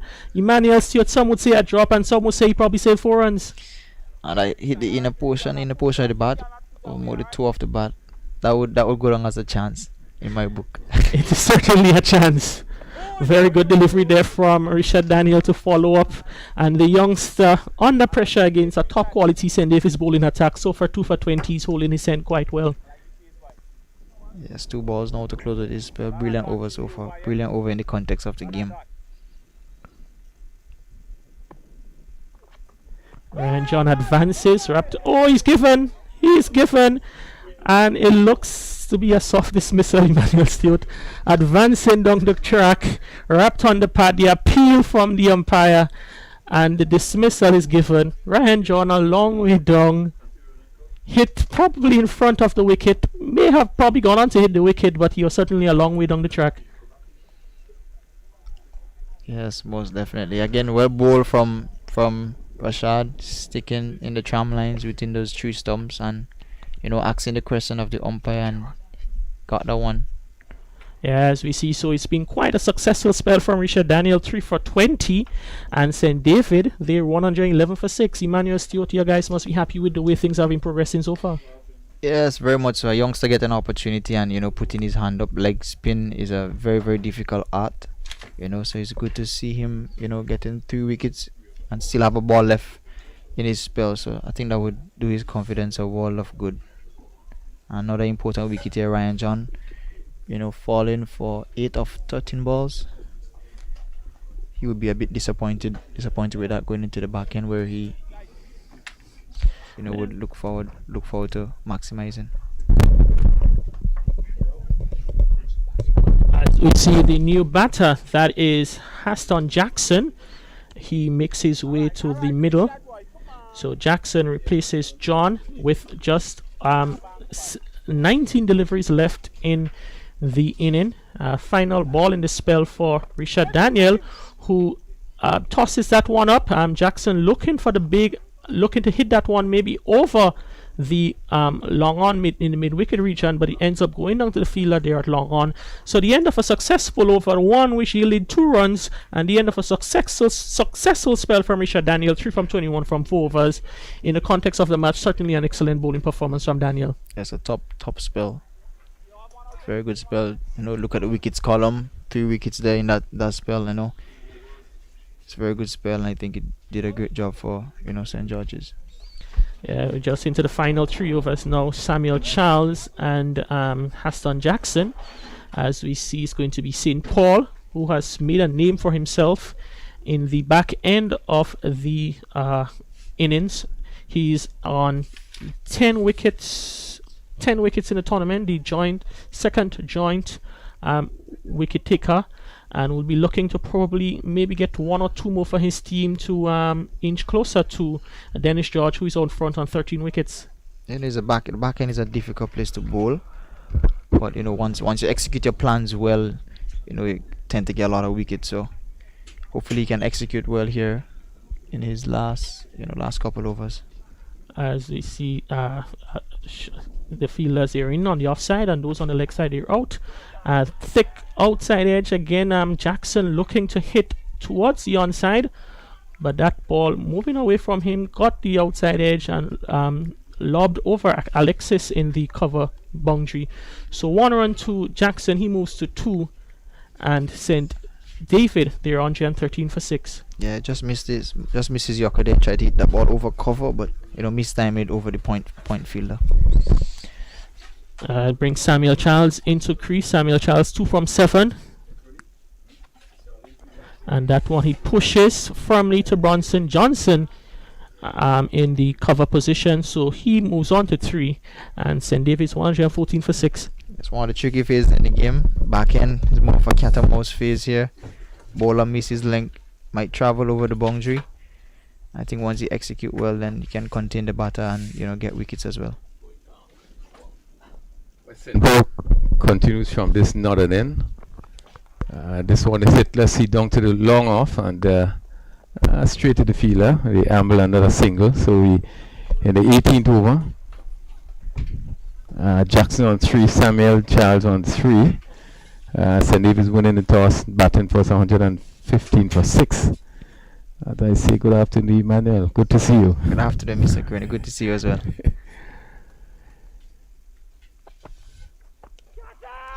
Down to again, one bounce just in front of the middle fielder. Again, Samuel looking for the big hit. St. George is keeping things pretty tight here. I think St. David's would be a bit disappointed not being able to have a set batter going into the last 4-5 overs, just losing Ryan John there in the last over. So I think it's important for them to try and get bat on ball in this last few overs and maximize on every delivery here now. As you see, St. Paul runs in now. This one hits over cover and bounces into the boundary for 4. Yeah, good shot by Jackson there. He really picked the gap and hit it to over cover, and that went down to the boundary for 4. 120 for 6. St. David's winning toss and batting. But St. George would have picked up some really good wickets at crucial times. Yes, very much so. I mean, they started off well in the power play and squeezing the middle by taking up wickets.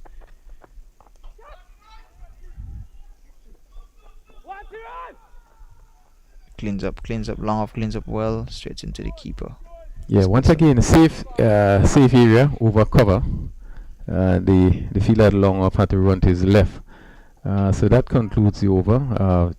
St. Paul bowled 3 overs, 1 being 16 runs, 1 wicket. Rashid Daniel, 4 overs, no made, 21 runs, 3 wickets, 3 very good wicket that he picked up. Yeah, very impressive ball. And as I was saying, St. George is squeezing in the middle by taking wickets. Once you take wickets in the middle overs, it tends to put the batting side under pressure, especially going into the back end. And as I said earlier, St. David's will be disappointed not having a set batter in the last couple overs, which tend to be the business end of things.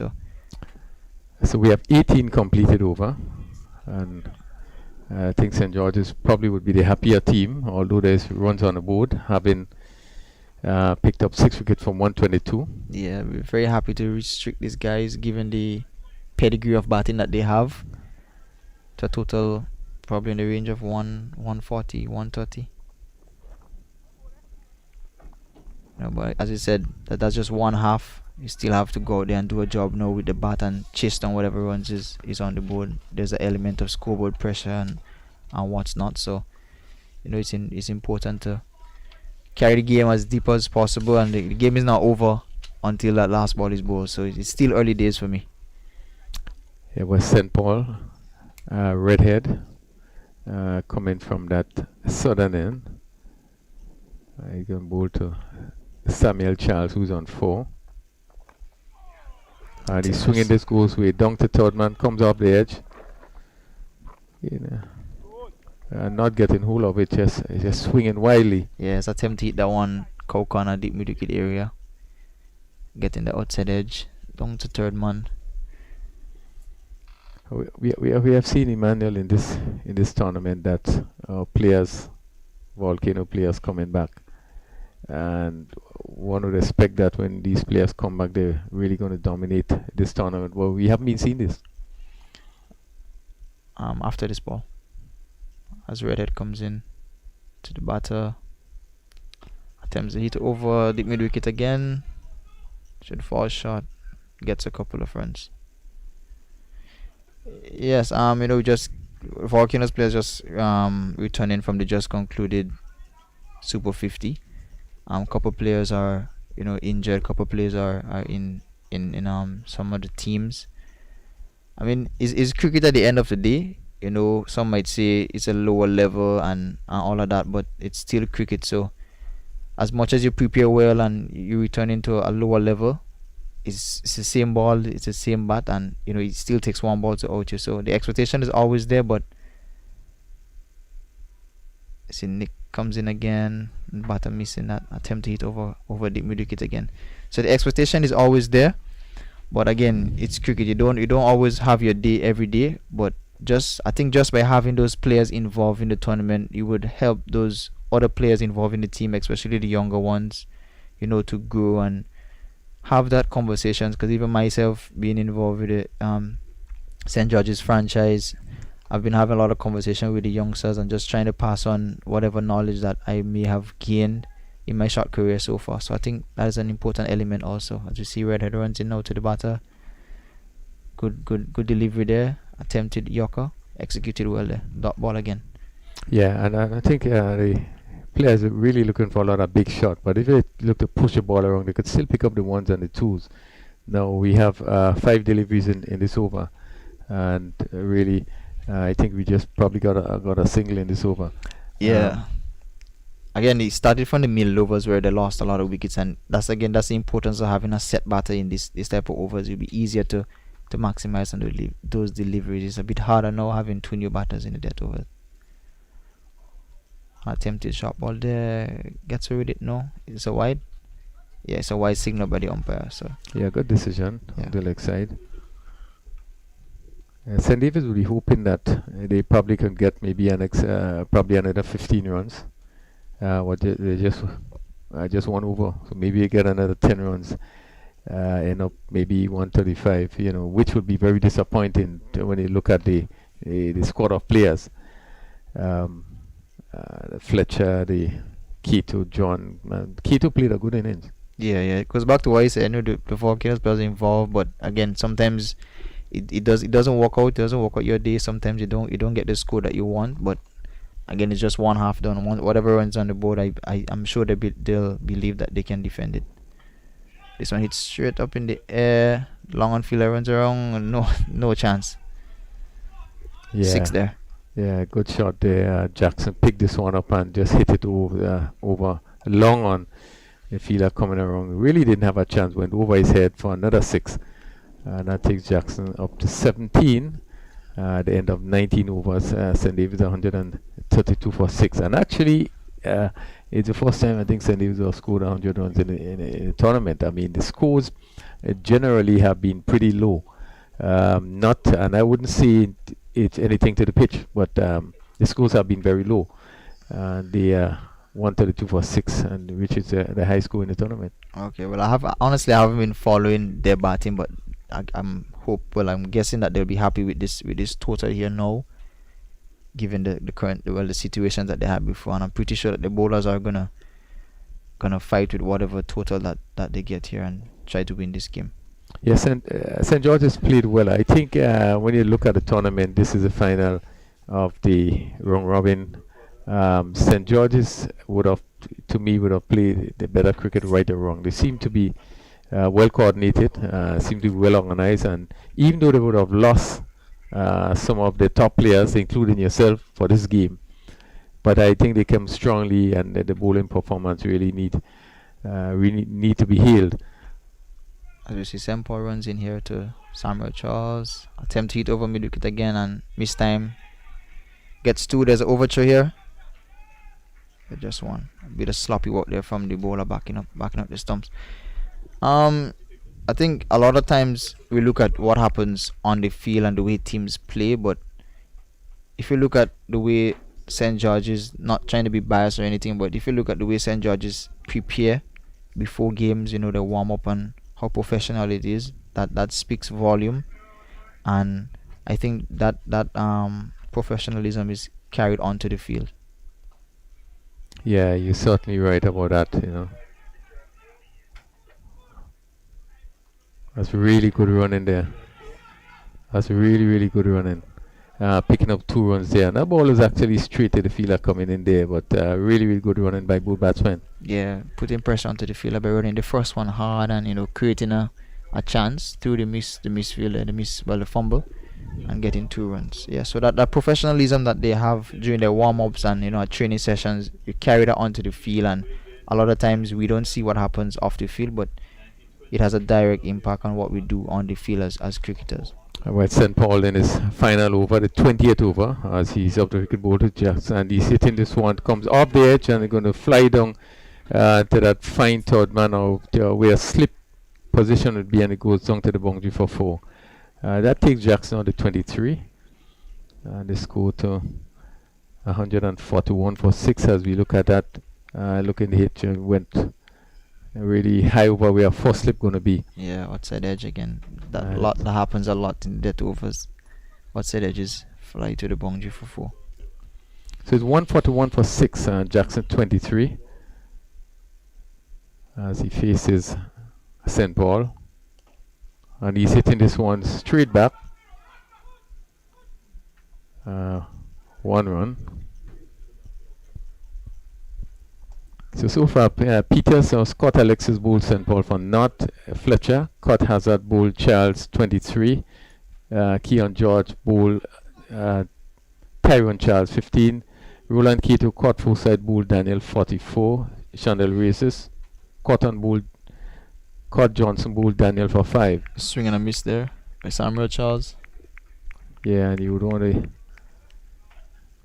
to avoid a dot delivery now. Just one delivery to go. 142 for 6. Ryan John, LBW Daniel 8. Samuel Child not out 8. Hassan Jackson 24. And he faced 12 deliveries. As St. Paul's is about to bowl the final delivery of the 20th over. And once again, he's swinging outside the off stump, making no contact.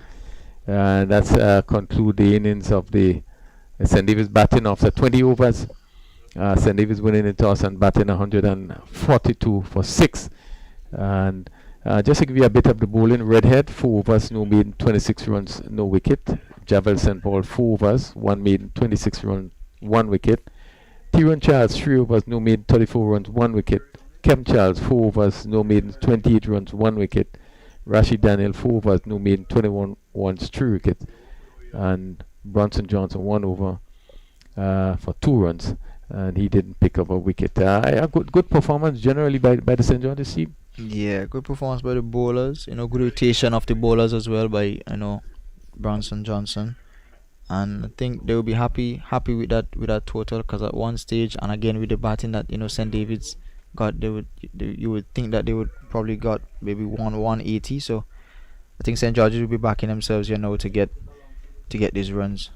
Yeah, certainly I agree with you that they will be happy to have had St. Davis going down to just 142 based on the batting. This time we go down to the ground. Let's see who Kerry have on the ground.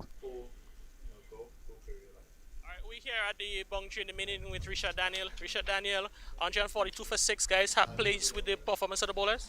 Yes, I am pretty much pleased with the performance of the bowlers. It's now for the batsmen to go out there and get the runs. Alright, coming in today again, another big game at 3 for 21. Happy with what you'd have been able to produce for the team? Yes, I am pretty much happy. The captain threw the ball to me, and I knew I had a job to execute, and I stuck to the basics and execute my plans well. Coming in there, some batsmen, the likes of Roland Cato, looking to go after you.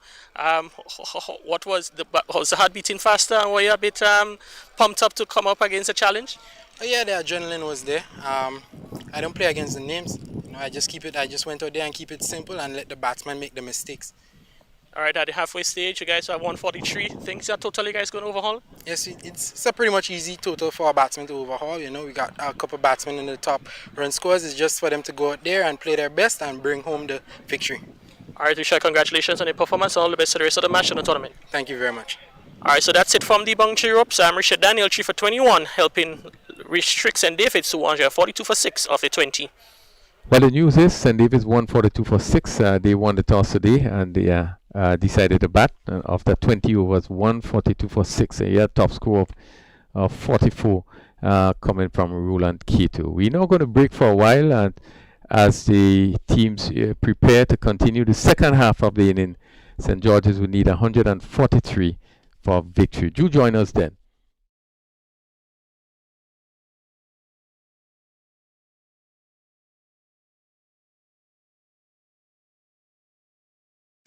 More jackpot money, more reasons to play this game. More money for way. Super 6 a bigger jackpot game. Now you love Super 6 even more. With more money, to the jackpot galore. Play more, win more, have more fun. With more jackpot money, Super 6 is my number one. With the new and improved Super 6 game, the jackpot keep growing and growing. I'm growing.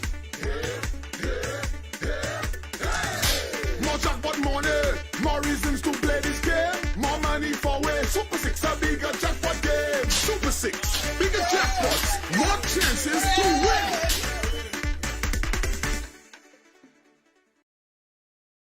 Holy natural spring water is a water for every occasion. On the field of sports, at your workplace, just open the bottle and savor the pure, refreshing taste. Holy natural spring water is produced in Mama Can St. Andrews and is available in all sizes nationwide.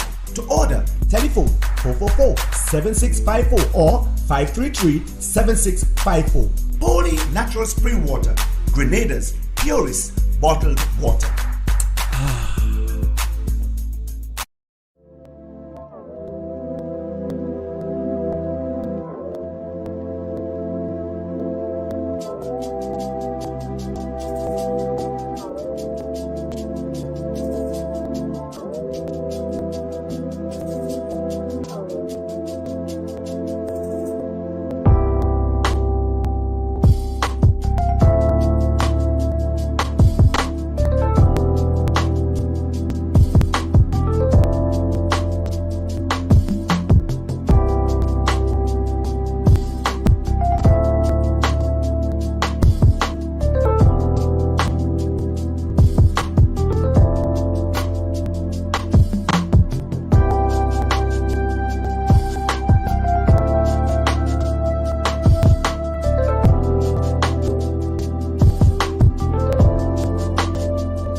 More jackpot money, more reasons to play this game. More money for way. Super 6 a bigger jackpot game. Now you love Super 6 even more. With more To money. the jackpot galore. Play more, win more, have more fun. With more jackpot money. Super 6 is my number one. With the new and improved Super 6 game, the jackpot keep growing and growing. I'm growing. More jackpot money, more reasons to play this game. More money for way. Super 6 a bigger jackpot game. Super 6, bigger jackpots, more chances to win.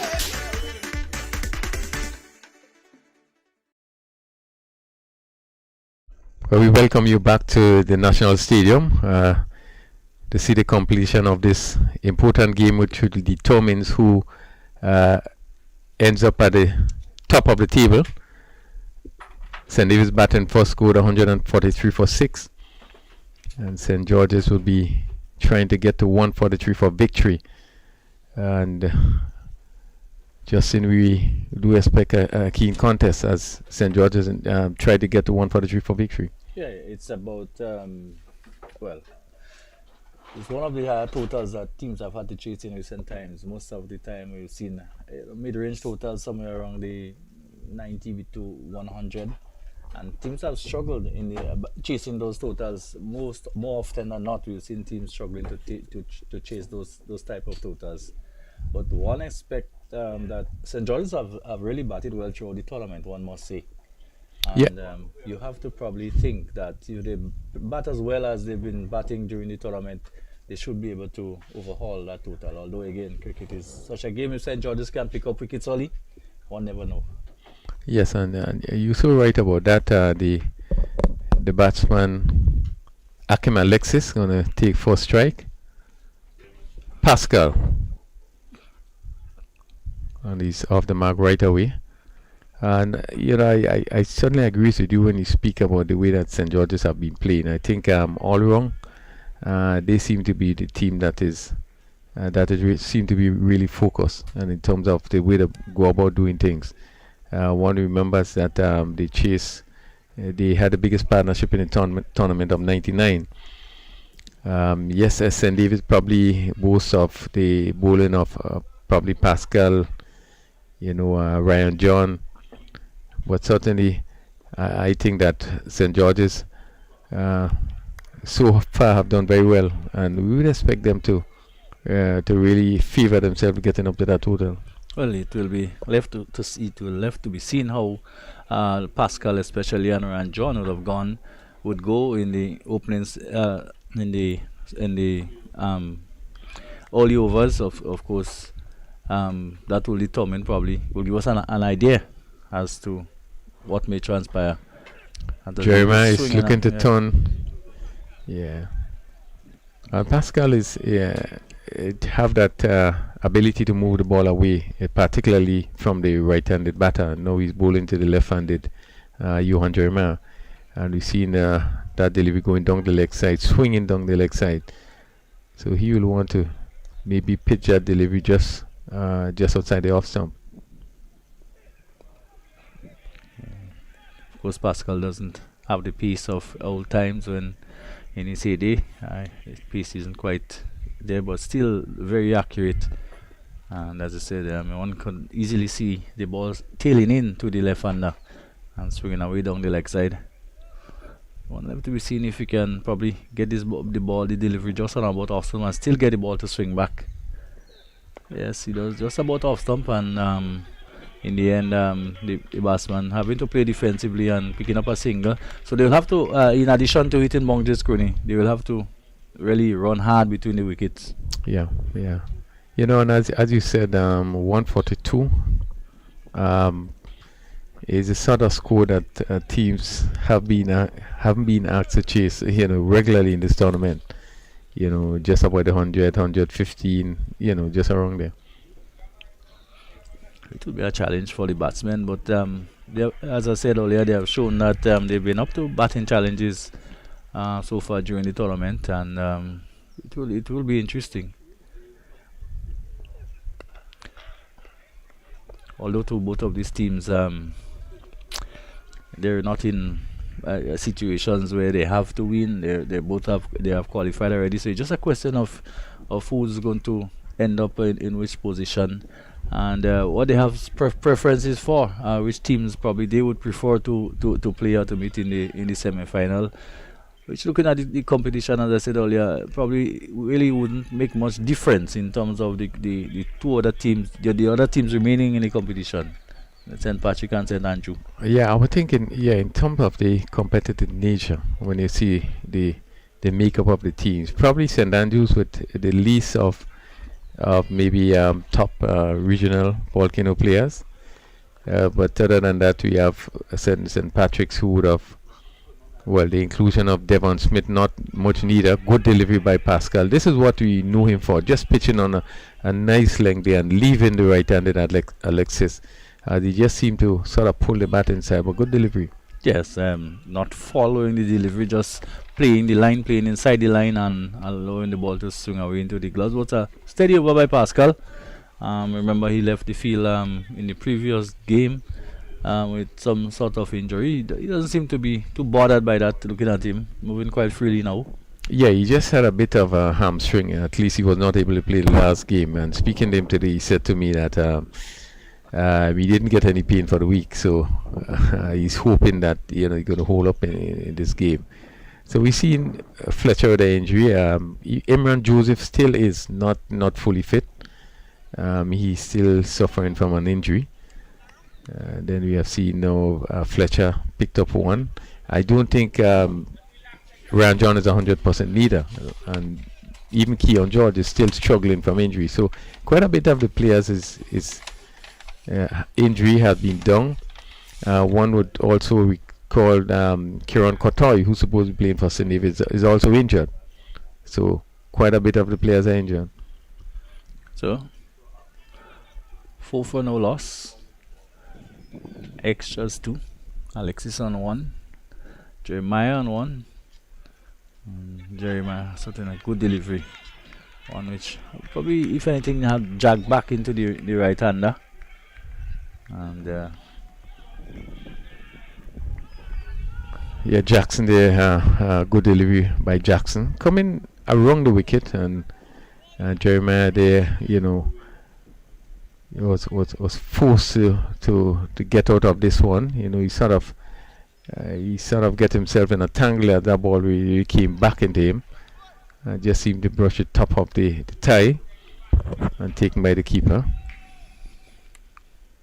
So Jackson's going around the wicket to the left-hander. This which is played beautifully through the backward point region, just standing tall and opening the face of the bat and using the pace of the bowler. And Jeremiah, who's been in excellent form so far throughout the tournament, no difficulty in putting that one away. Yeah, good shot by Jeremiah.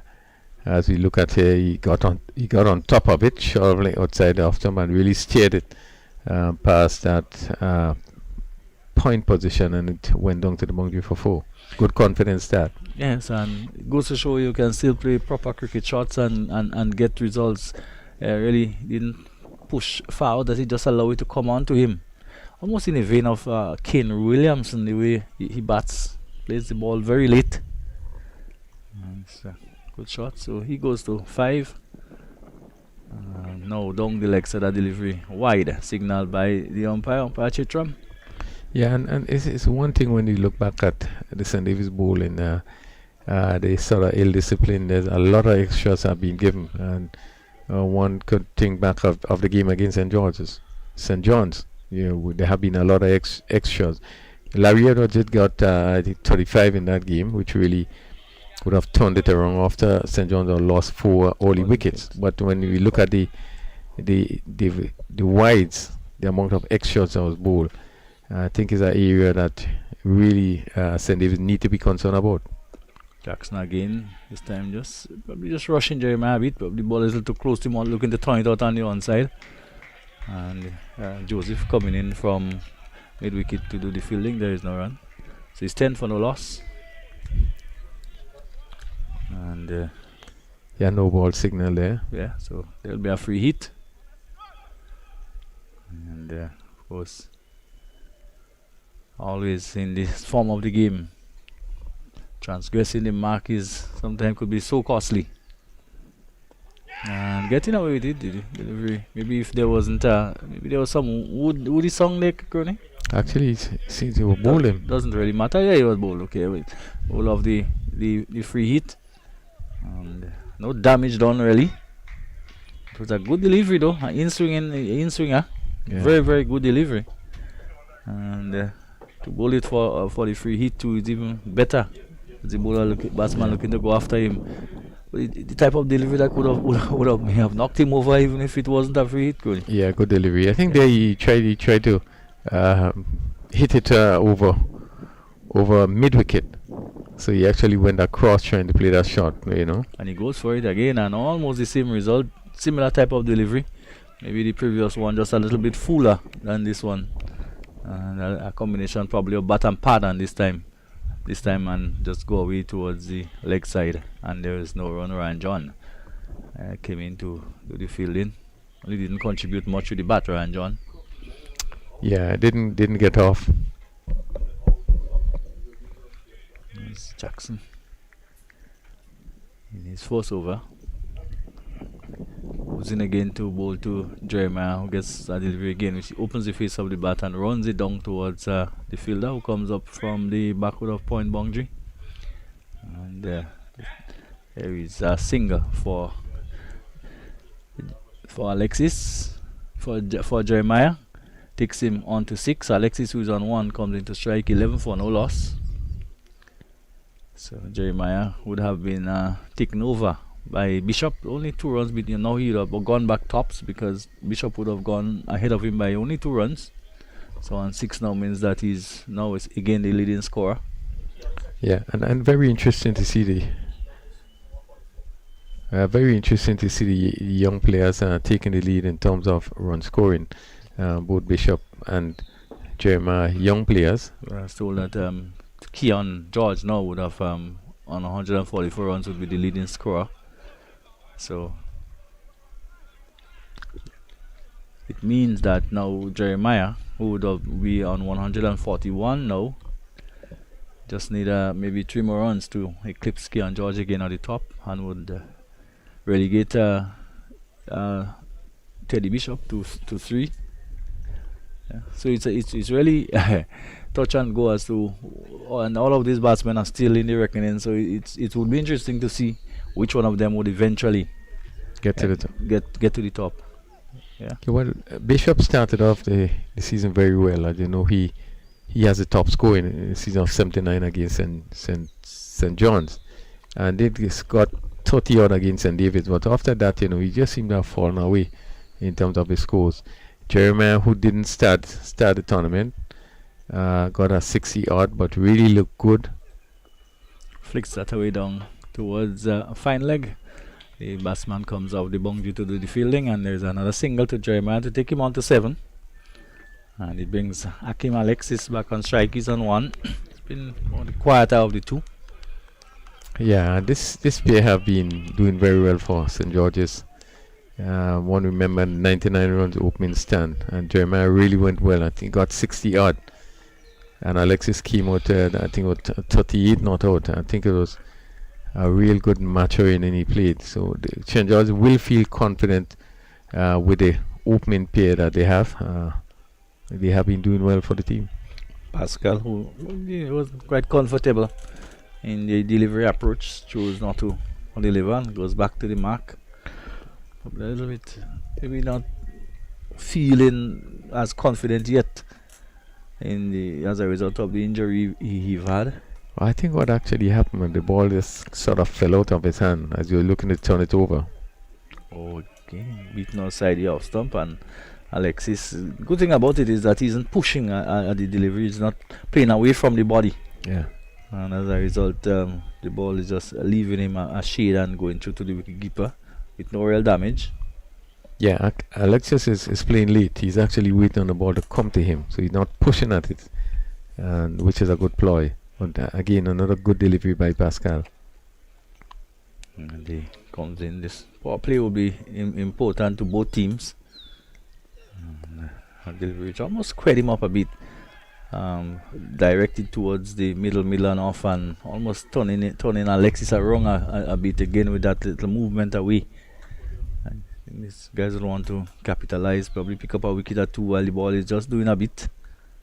Yeah, and just seeing Pascal Lee touching back of the leg, the indication that he's getting something. Yeah, it's not too comfortable. I see that this last delivery, just the form just wasn't there. It just seemed to be stretching a bit. And, so it's more likely one would probably want to see Pascal bowl his 4 overs and go off if he can. Of course, if he can. 12 for no loss. Chasing 143 St. George's again, a delivery turn into the onside, but not good running there by Akim Alexis. Just really looking at the ball all along, and it was an easy single in the end. Joseph, who you've seen who has overrun a couple deliveries in the early going so far already, so not really distinguishing himself in the field so far. To be Jeremiah, who will be back on strike as Alexis goes to 2, 13 for no loss. And Pascal will try to bowl to come in to go bowl to Alexis with a slip. And he comes in and bowls a delivery which is driven away by Jeremiah. That will go into the boundary for 4. No need to run for that. Delivery pitched up and probably getting that little squarer probably than he actually intended. But it really rushed to the gap between mid-wicket and mid-on and away to the boundary for 4 to take him on to 11 and to take the total on to 17 for no loss. Yeah, this one pitched up just a bit too much to the batsman, and he had the room. If it was closer to him, it would have been difficult. Was he able to swing freely through this one and hit it through mid-wicket to pick up, I think, his second boundary. 17 without loss after 4 overs. Yes, we will see probably slow going, considering that the asking rate is in excess of 7, almost 7.5. It's very early days still, and it will be interesting to see, so after 3, just halfway through the first ball play, and it will be Jackson to continue. Alexis with that open stance and gets in now, and the delivery which is played hard into the pitch and bouncing over the head of the bowler. This afforded the batsman to go through for a single. So another single to Alexis takes him on to 3. It's 18. Extras is 4, contributing to the St. George total. Something we always have to keep our eyes on. Extras can be really, really costly in this type of games. Yeah, and St. David's have been guilty. I think the team that would have bowled the most extras in this tournament. Jackson, what side he off stump, and almost getting that inside edge back onto the stump, looking to just probably run it down towards third man. Yeah, just missing the stump there. As he looking for that gap to push down to third man, and that ball just seen it bouncing over the stumps. Here's Jackson again, moves smoothly. Oh, and that was wide, very wide indeed, and will be signaled wide by the umpire once again. Extras continue to mount. 5 extras so far, 19 without loss, 11 to Jeremiah. Akim Alexis is 3, and we are in the fourth over. Fourth over. Yeah. You see batsmen sometimes when he gets out trying to play this little dab shot down towards third man. Really, most of the time there's only a single that can be had. That delivery again. Actually, why? Maybe just bowl a line outside the off stump. One could have seen the umpire just making a determination. Yeah, the umpire did have to really think about this one. But do you really have to think when there's a line, a clear line? Yeah. Well, he certainly give that impression out there. Yes. You wonder what is he thinking about when there's a line that you just look at the line and determine. Here is Jackson again, outside the off stump, and a delivery which is played up on the offside again. So Jackson have been good generally though. Yeah, no, another no ball. Well, more extras and more problems. Yeah, extras continues to mount. Yes, and let's see what he will do this time again with that free hit. So 6 extras so far. And the chance to really maximize.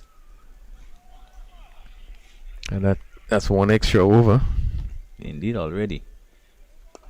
And again, that came back well, just like the first another no ball. So there'll be another free hit. The free hit has to be done all over again. So having some problems there is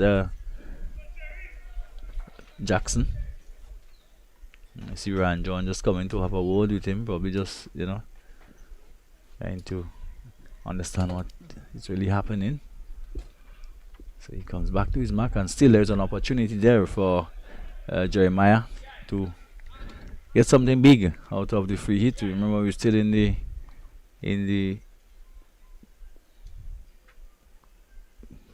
here is a wide outside the off stump, and would that be called a wide again? No, in fact he got his bat at it, so therefore he cannot be called wide. He would have been a wide probably if he had left it, Coney, and had to bowl that free hit again.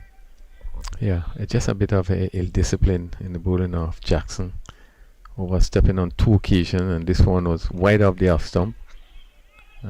Jeremiah reaching for it was a free hit, so you want to take the chance to put back to it wherever the ball is bowled.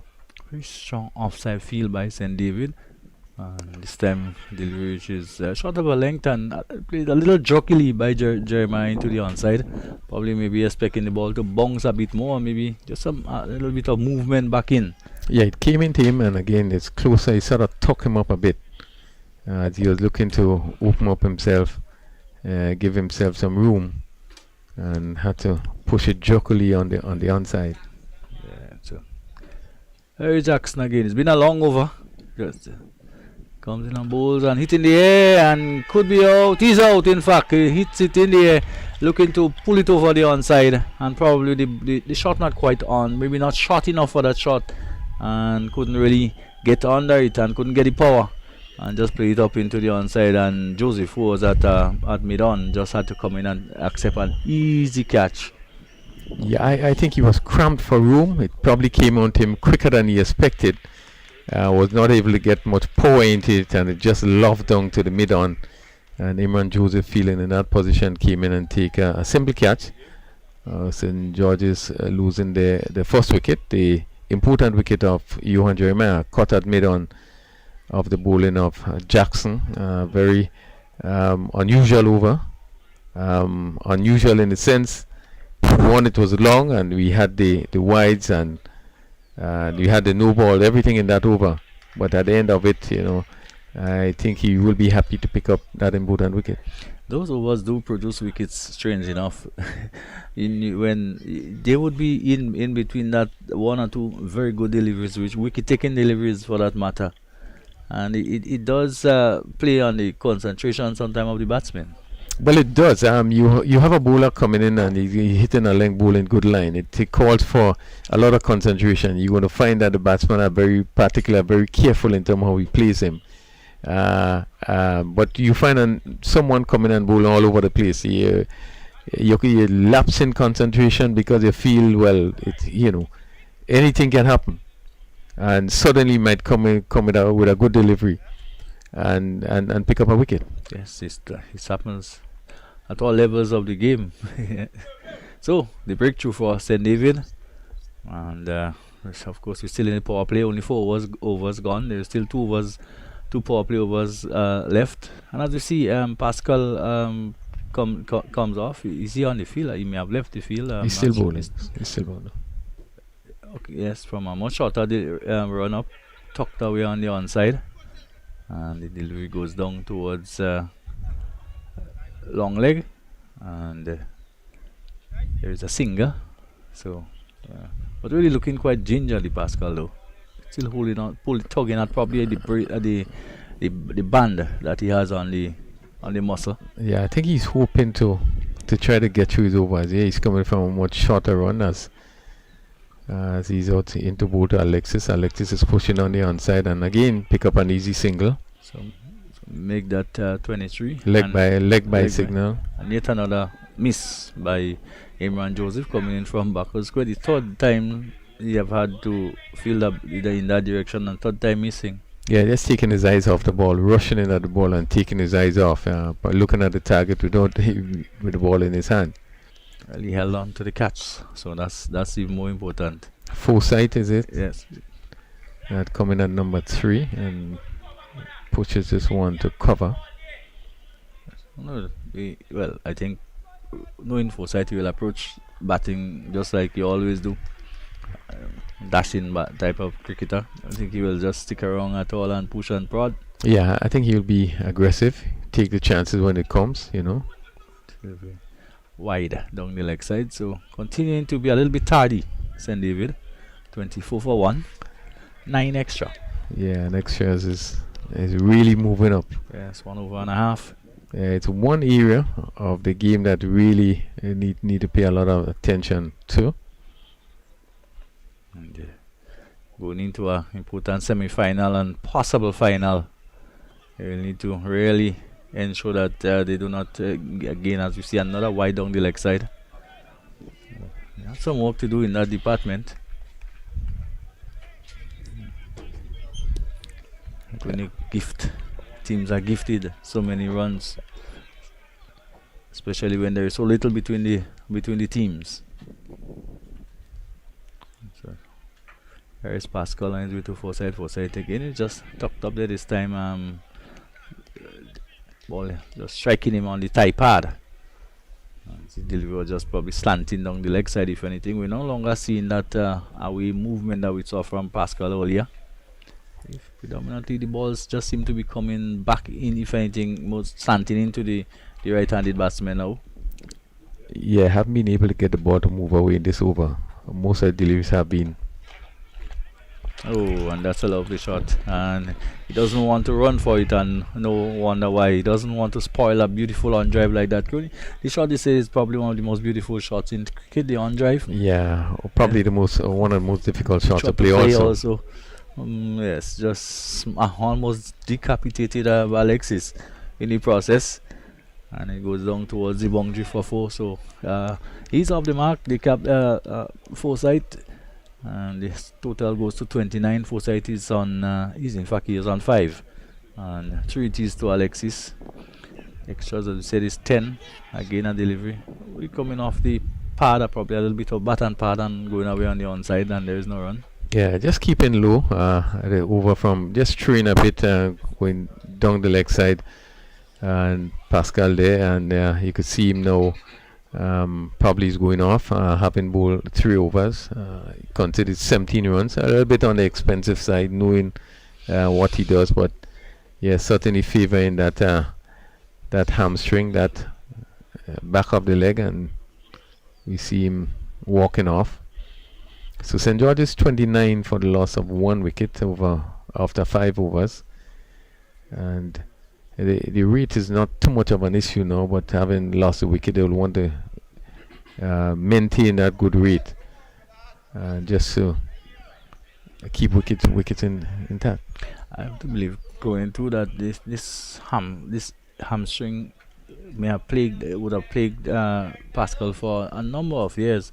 I don't know if you remember, Barbados would have played the Windwards in Progress Park, and Pascal would have pulled up with a similar hamstring injury in his first or second over, but very early in his spell. Yeah, I'm not sure, but I can't remember that. I know you were part of the comment. Yes, I think you were part of the comment. Yes, okay. It was, I think, yourself, Pastor Red Pereira, I think, Progress Park. We know they would have played Barbados up at Progress Park. Yeah, and so I'm wondering whether it's that similar type of thing would have plagued him for a while. Yeah, so Imran Joseph has taken over from the northern end from Jackson, and a delivery just on about off stump, which Alexis just opened the face of the bat and played it down towards third man, and the total goes into the 30s. It's 30 for 1, Alexis has moved to 5 to 4 side, who comes back into strike. And the 6th over, the last over of the power play. 30 for 1. Extras 10. We'll keep repeating it. Yeah, healthy extras, 10 in that 30. Top score so far. No, in fact, not quite. 11 so far has been the top score. Shorter side the off stump and played crisply down towards third man again. As one can virtually, Imran Joseph, is either full or short most of the time. Yeah, he too has the tendency to bowl very short. I think he has a pretty good pace, and he tends to really use that short ball. I think a bit too often for my liking. Sometimes indeed. 31 for 1. Here is it, Joseph. Again, short, and he could get a pick up a wicket here now. Hakim Joseph, in fact, the ball has landed safely. So luckily there for Hakim Alexis. The ball was short. He was looking probably to play that wire crony. I don't know. But it came off maybe high up on the bat. And probably just looking to play it up and over. Let's look at it. Well, found himself in a very awkward spot trying to negotiate this one. But managed to get away with it. I think there was the effort from that the backward point fielder to get to it. Maybe he wasn't sure if it was close to him, but one would have thought that there should be a better effort trying to get to that ball. 32 for 1. And again, short delivery and played up in the air. This time he should be out. He is out. So the and the celebration of the bowler, we missed it on the screen, but as Forsyth, who was gone this time, similar type of delivery, similar type of height, and couldn't negotiate it, and he's gone. So 2 down for 32. St. George. As the catch is being taken, very easy catch in the end, easily in the end. Yeah, and he's certainly using the short delivery to his advantage. Now, if you can do that all the time, it's all well and good. Not when you're going to be bowling short and it's really going over the batsman's head, and sometimes the keeper having to jump to take it or wide of the off stump. But you have to be attacking the batsman, and if you can do that, then it could be effective. You can't be not every delivery, but when you bowl a short one. There's the celebration, Crony. Crawling on his knees, hands and knees, and Pastor did describe it as what? A certain mongrel lining up against a vehicle tire. Yeah. Said a beach, I think that was the one. Yeah, I'm not sure that I heard it. Anyway, well, success for Joseph, and success for St. David, as Bronson Johnson comes to the crease, left-handed, of course, and picking up 2 wickets in the power play. That will help for only 32. So not yet up to a runner ball, and of course the asking rate now pushing up towards 8. And it's a bit of pressure on St. George. Yeah, 2 important wickets. Johan Jeremiah, we know what he can do. I think that was a big wicket, and having picked up the wicket of Forsyth. And Johnson looking to crash it through the offside. Not quite there, not moving the feet, not getting behind it. Just one of those shots that can sometimes Crony just take the edge through to the keeper. St. David's would have benefit from the extra pace that they possesses. The bowling of Imran Joseph, as you know what he did in his first tournament. He played for Grenada in St. Vincent. I think he hit a few of the players, I think including Sebastian. And he do have the pace, and St. David would have benefit from that over the last few years. The pace of Ryan John and Imran Joseph, Neil Pascal. So they have been doing pretty well in terms of their pace bowling attack. We have not been seeing it in this tournament. I think that a bit of ill-discipline, wide extras and so forth. Even the short balls, as we see before, have been pretty wide and pretty high. So we just called for a bit more discipline in the bowling that they possess. Well, right now we'll take it over from the southern end.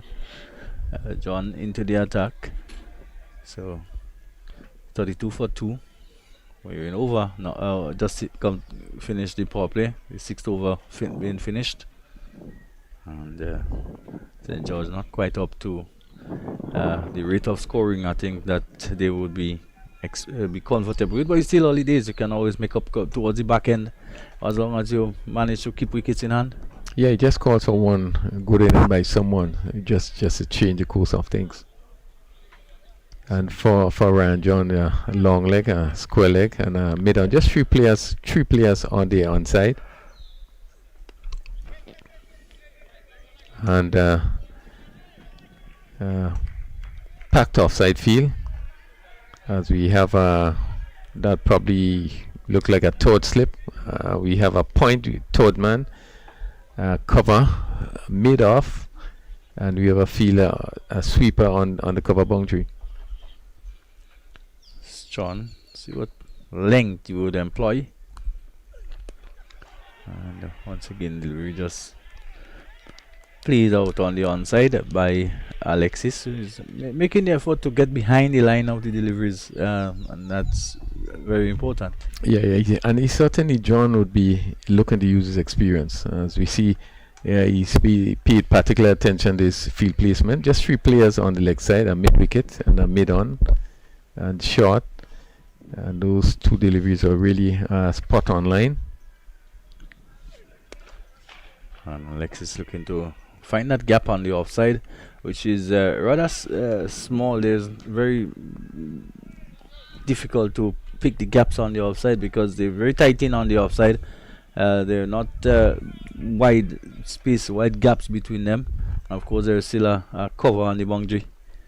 So very difficult to pierce the offside field. As here is Ryan John on his way to bowl to Alexis. Alexis get a slow ball outside the offside and wide there will be signal. But I guess we've seen John in the recent competition use a lot of variation, lots of slower balls, bumpers, and we expect he would mix it up. Yeah, and it's so important in the shorter version of the game that you're able to vary your pace. And this is a slow delivery attempt today, just a bit wide. She comes in again, 33 for 2.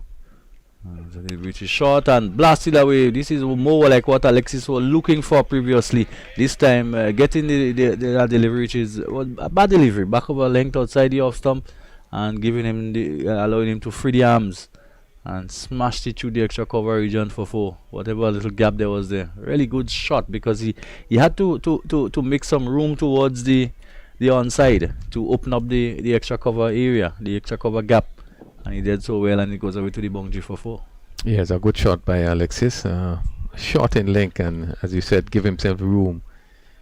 Just hit it between that mid-off and the cover fielder, and went down to the boundary for 4. So it takes them to 37 for 2. So change in the field immediately. And pity run didn't see that coming. So one extra player now been placed on the onside. As Alexis gets another slow ball. That would be another wide outside the off stump. So Ryan John probably not quite yet into his rhythm, and it's important that before you can actually perfect the variations, you got to get into your rhythm. Yeah, you need to really get it right. You need to be coming to the wicket good rhythm, and when you does that, you are able to do things with the ball. But they just seem to be struggling a bit. Delivery on the pad and driven away through the onside, through the straightish mid-wicket area. The fielder comes around from long on to the fielding. So there's another single to Alexis, as John was much fuller on this occasion. And Alexis goes to 10. 39 for 2. Extras 12. So Johnson comes into strike. He's not yet scored. Fletcher goes into slip position, probably with a third slip, just still hobbling. Like a wideish goalie. It's quite wide there, covering some space. As here is John into Johnson and pushing at that, almost tempted to push at it outside the off stump, but in the end, all's well ends well. So that's the end of over number 7. At the end of it, 39 for 2. Alexis is on 10. Johnson have not just scored. Yeah, 39 for 2 St. George. Really interesting game developing. Certainly it can go anyway, but I think St. David's will be happy to pick up those 2 wickets, particularly Johan Jeremiah, who have been doing very well. They would want to make further inroads, while this pair from St. George's, Alexis and Bronson Johnson, the captain, will want to sort of cement their position and really put them in a position really to challenge seriously that score of 142. Yes, so 142. Sri Lanka very recently, so 137 for 7, 167 for 7, or 37 for 7. So Kerry probably will update us a little bit more. Yes, 163 for 7. So West Indies not doing too badly. Sri Lanka's batting really haven't been setting the world on fire. There is a York Allington, just almost left the bat in there, and the ball coming off probably the bottom inner portion of it and going away towards backward square on the onside. So what you call almost getting it on the full. Yeah, good delivery, right up, swinging into the batsman, taking the inner edge as he came down on it and just went out on the onside, and Fletcher in that backward square position picked up. So one more. That's Alexis 11. Johnson not yet off the mark. It's 40 for 2. We're in the 8th over. St. George's requiring 143 for victory. It has gone over 8 now. So short delivery and appeal for caught behind. It didn't look that way just with the bare eyes, Crony, looking at it. From where we sit, it didn't look so as we look at a replay. Yeah, a bit late on the shot. Yeah, good decision. I think it was beaten for pace. The keeper took it almost. It was still going up when it got to the keeper. So generating some gas, as they say. Yeah, it just called for consistency in terms of your bowling. But if you could keep that line every now and then, you're gonna keep in mind that you need to be bowling the Yorker, and with the pace that you have, it will make it very difficult to score if you're gonna be consistent in terms of your line and your length that you bowl. Moves in now to bowl to again delivery, swinging at it down the leg side. Well, that's the one for the over, the one over the shoulder. But we've seen those. The fact that it's gone down the leg side, surprising that he didn't call it wide. Yeah, let's see. Let's look at it. Yes, that's over the left shoulder. Yeah. So good call by the umpire. Yes. This is the sort of bowler that Joseph is. You know, he loves to come at you, and we are seeing him there really working up some pace. Yeah. Bronson seemed to be willing also to take it on, although it was too high, the deliveries, to have any control over it. The delivery which is now on about the off stump and looking to drive it down the ground. He's going for the single, and had that been had that hit, probably may have been out. Just ambling down for the single, maybe not expecting the return to come to his end. He got you for a single anyway. Just look at the running. Ball dug into the pad, probably start, stop, maybe not sure whether he should go, and Fletcher picked it up and hold it to the end, and if he had hit, he would have been in some trouble. Yeah, it certainly was a lack of calling there. Alexis was the one to call for that single there, but delivery which almost followed him here, almost a long way towards the leg side. And he played this one and played it up on the offside, and there is no run. Yeah, this has been one of his better over. I mean, his length and his line has been really, really good. Not giving the batsman any room there, and Alexis just stand up, neither back nor forward, just try to keep this one out. But, this is what you expect from a fast bowler, to be hitting that line that would cause the batsman to think whether he should come forward or play back. So an over number 8, and again another ungainly type of shot, and by Alexis. Get away with it on the second occasion. Again, no one really in close, and the ball just lobbing away to the left of Imran Joseph. But when you look at it again and see the difficulty he have here, looking to play the pull shot, and here that ball was coming in. He really was in no position to play that pull shot. Just getting it high out on the bat. Unfortunate that there was nobody close.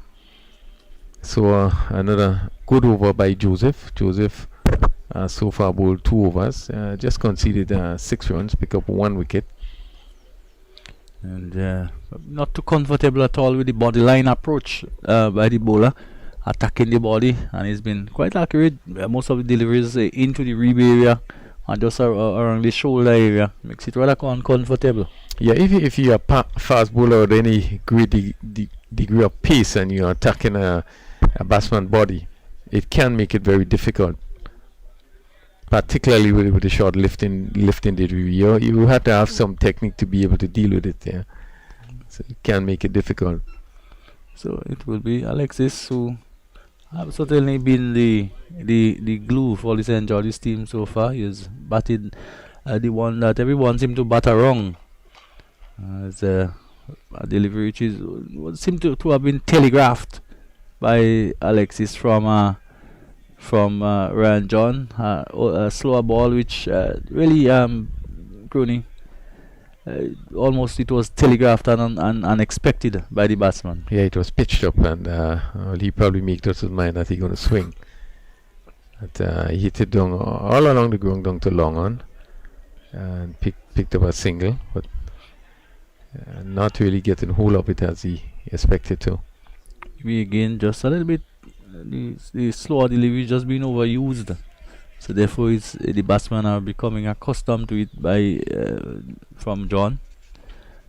It comes in now to Johnson and looking to pull it away on the onside and not making contact, and the delivery fizzing through just outside or over the off stump to be taken by the wicketkeeper. Yeah, this lifting the delivery by John there. I think he really will let that go really quickly. Johnson not getting into position, not getting back on that ball, as he was looking to pull through mid-wicket.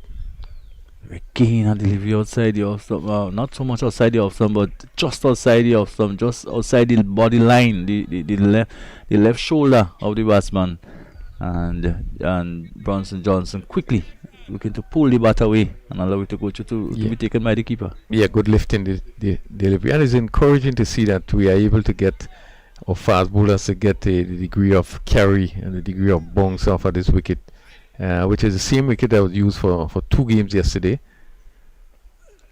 Oh, going for the drive and the delivery coming in between bat and pad.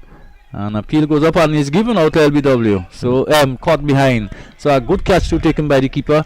There was some movement there. They could see the deviation down the track and probably getting an inside edge. One can see how he looked back rather hurriedly. Maybe an indication at some time that you have nicked it when you see the batsman glance back so quickly. Yeah, good catch by Samuel Charles. He really moved well to his right and take it as we look at it here. Take it with 2 hands. Really good movement. We've got to see it again. Yeah. He was really good in terms of movement. Moving to his right and picking it up with 2 hands. But again, it was good bowling by John. The first few deliveries was short, quick deliveries, and Johnson was looking to pull, made no contact. This one was up, and it was closer to him. So again, you were also cramped for room, trying to look for the drive, and that pass between the wicket and his body, and that also would make it a little more difficult coming between your body and the wicket for the keeper. And the keeper moved to his right and took a very good catch. Yeah, so little problems for St. George for the first time, probably the batting. Just looking, of course, there is I think there are a few players who didn't quite play today. Opportunities was given to some other players, but still so not the assuredness of what we've seen in previous games. That's solidity. Well, it's 43 for 3, and Javed Hazard comes into strike. Beautiful short delivery, over pitched and just driving it down through the cover area. Fielder comes off the cover boundary to do the fielding, and there's a single for him to get him off the mark. It goes to 44, and quickly the asking rate getting up there, getting almost 9 already. So we're in over number 9. Into Hakim Alexis, who has not gone too quickly himself. He's been there from the start.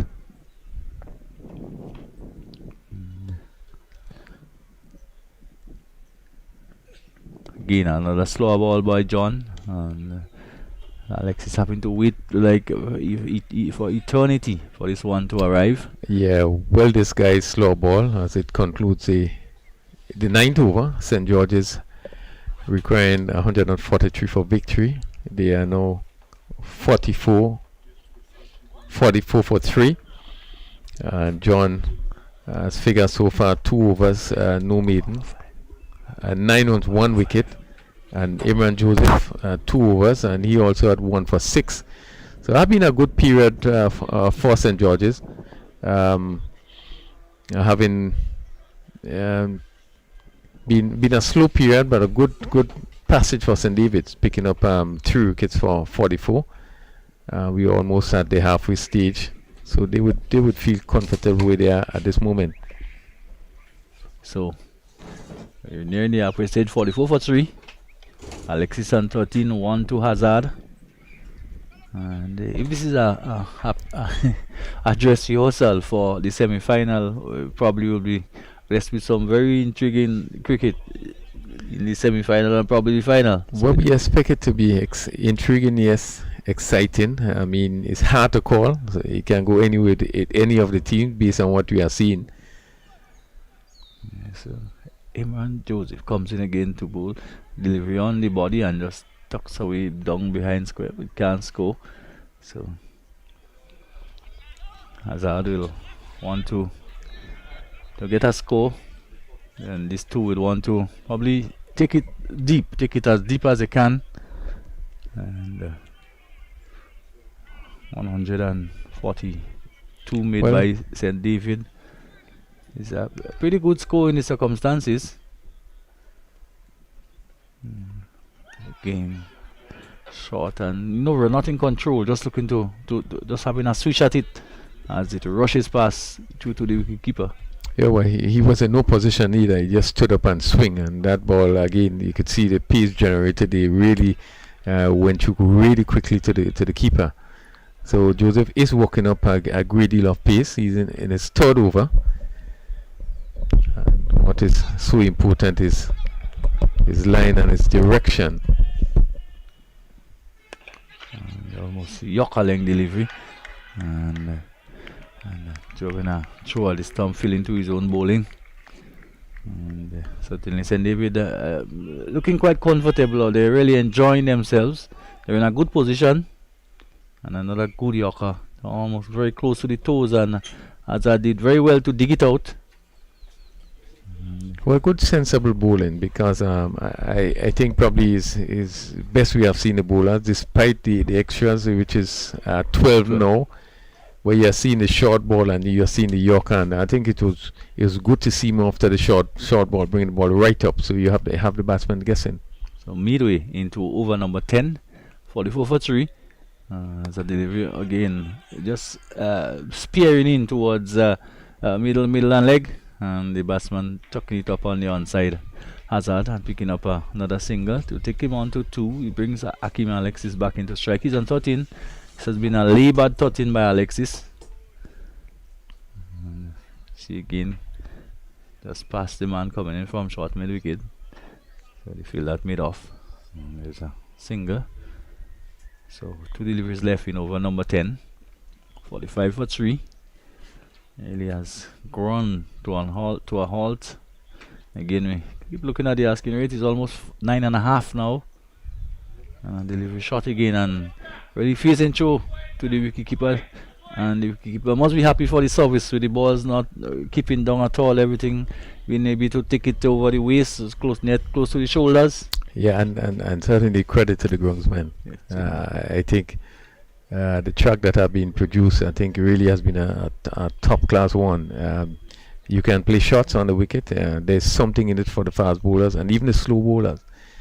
We saw the slow bowlers bowl and being able to extract turn and so forth. So the groundsmen need a lot of credit for the quality of wicket that they prepare. And a slot ball now, and one can see Alexis again almost going away towards the umpire and on the leg side and not making contact as the ball was well up to him. And to bring up the end of over number 10. At the end of over number 10, Alexis remained on 13. 2 hazard 45 for 3. Extras 12, as you say. And after a few more thoughts from your crony, Kerry, Frank will take over from here. Well, we at the halfway stage, 10 overs being bowled. St. George need 143 for victory, so we still about 98 runs adrift. St. David's picking up 3 wickets. As the run just seemed to just come to a standstill in terms of the rate, and certainly St. George would need to look to see where they could pick up the ones and the twos just to turn the striker wrong, just to build some rhythm. This pair, Alexis, who opened the batting, Hazard, who come in at 5 and had a good game in one of the previous game. They would want to stay. They would want to sort of push the score along just to give St. George a chance to get up to that score. So we see a change in the bowling. That is Gerard Noel, and he's greeted with a 6 in his introduction into the bowling. So Hazard going down on one knee and hoiking that over long on for a 6. 6 welcome runs to St. George's, and the total now pushes to 51 for 3. Yeah, good shot. And maybe now we have the slow bowlers on. They probably don't want to take some advantage just to push your score up a bit. The rate is getting really high. As Hazard pushes firmly back to Gerard Noel, who does well to keep that in front of him. Noel certainly a bowler that takes pride in his fielding, especially fielding off his own bowling, and doesn't like to give away any runs. And again, basically a replay of the previous delivery. Hazard looking to hit the ball down too long off, and Hazard intercepts it. Noel intercepts it to keep Hazard on strike. And you can see that Noel certainly rushing through that over, not giving much time for the batsman to settle or breathe in between deliveries. He's right at the batsman, always quick to get through those deliveries.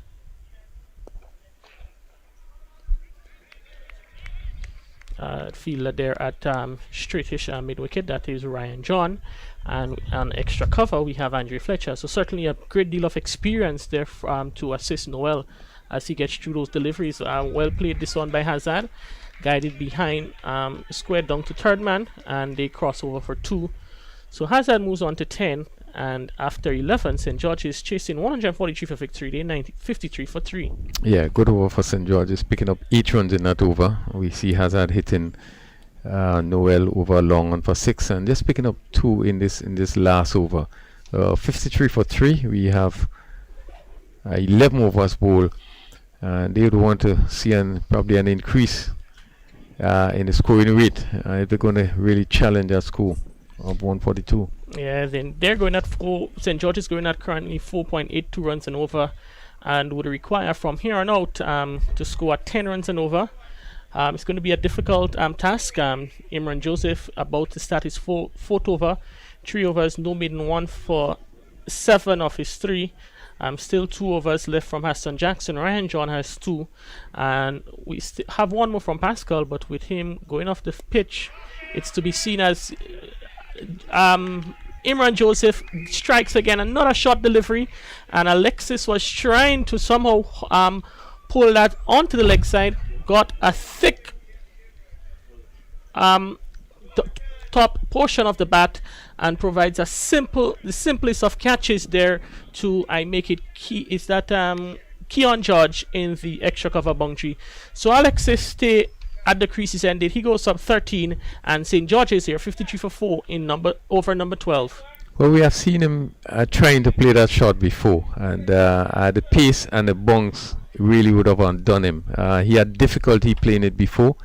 One remembers that the ball just went on the offside, not close to a fielder.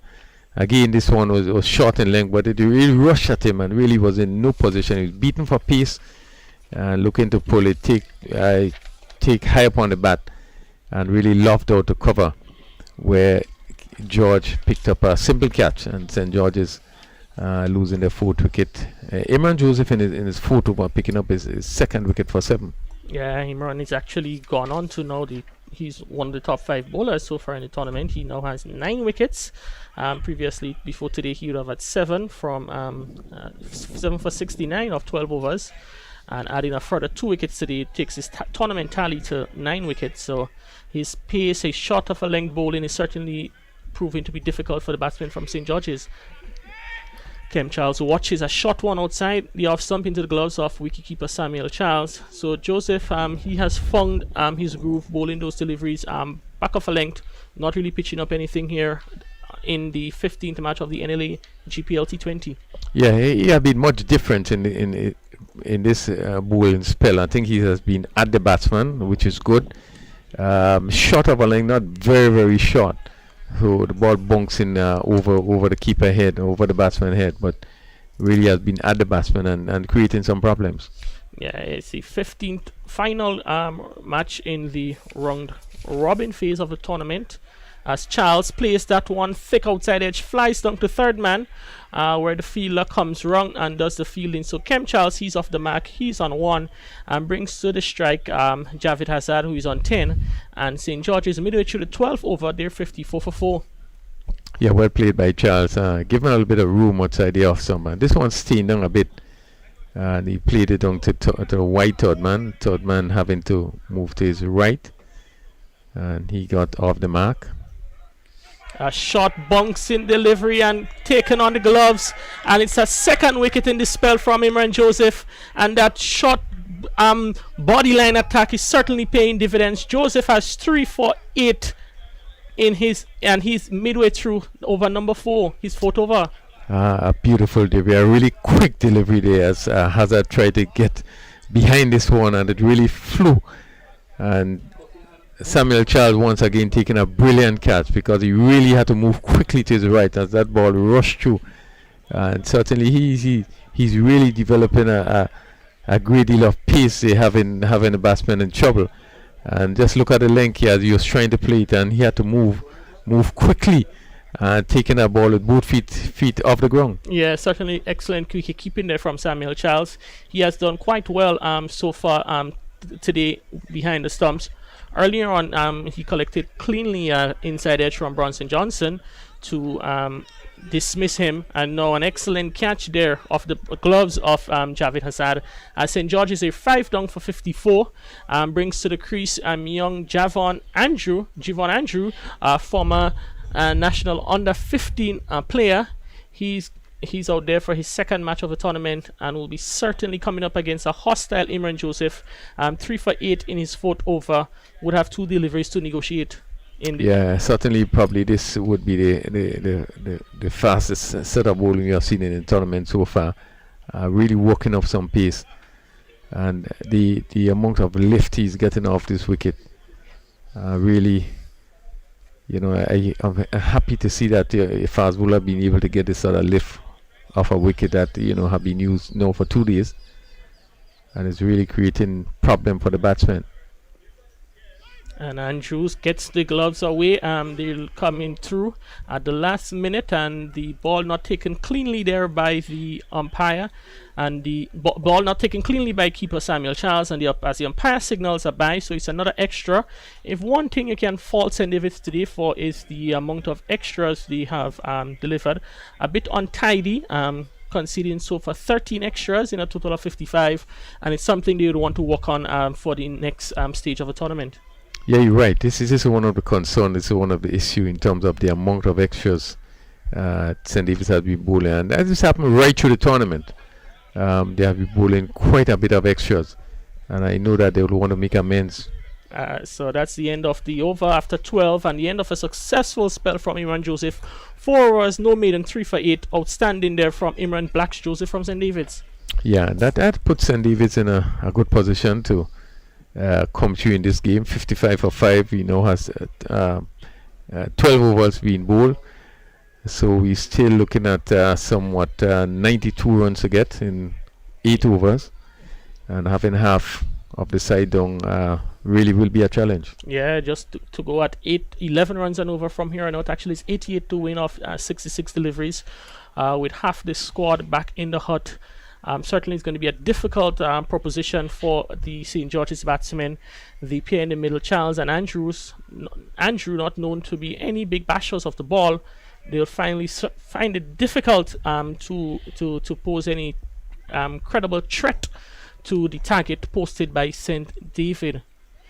As Andrew steers this one behind point, bit of an indecision in the running there. Kem Charles came running through. Andrews a bit ball watching. In the end, he was able to get home on non-strikers and quite safely. So he moves to 2 and St. George 56 for 5.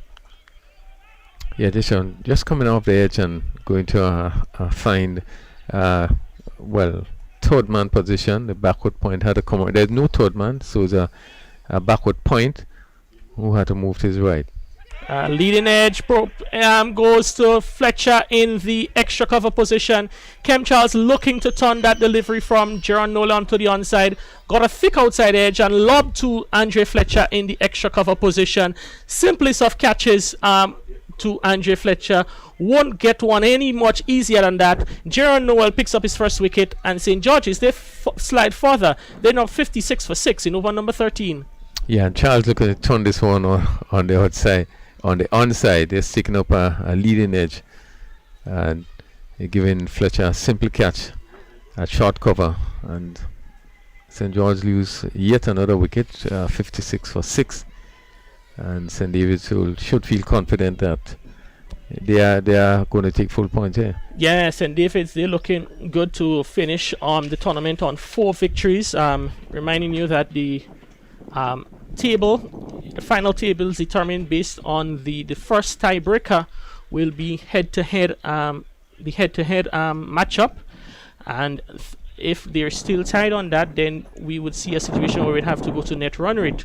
But as it stands, St. David's, they're favored to win this one. St. George's still need to score at 11.35 runs and over, 87 from the final 7.4 overs. So St. David's, should they go on to win this one, will finish on 16 points, same amount with St. George's. So they will finish at the top of the table, and they will play the 4th place team, which most likely which will be St. Andrew in this scenario. So we see prospects for the semi-finals. St. David's winning today, and they will play St. Andrew in semi-final 1 next Saturday morning, and semi-final 2 will see St. George's versus St. Patrick.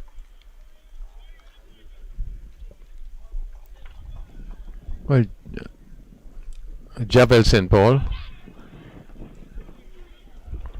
St. Paul's looking for that big booming drive through the offside.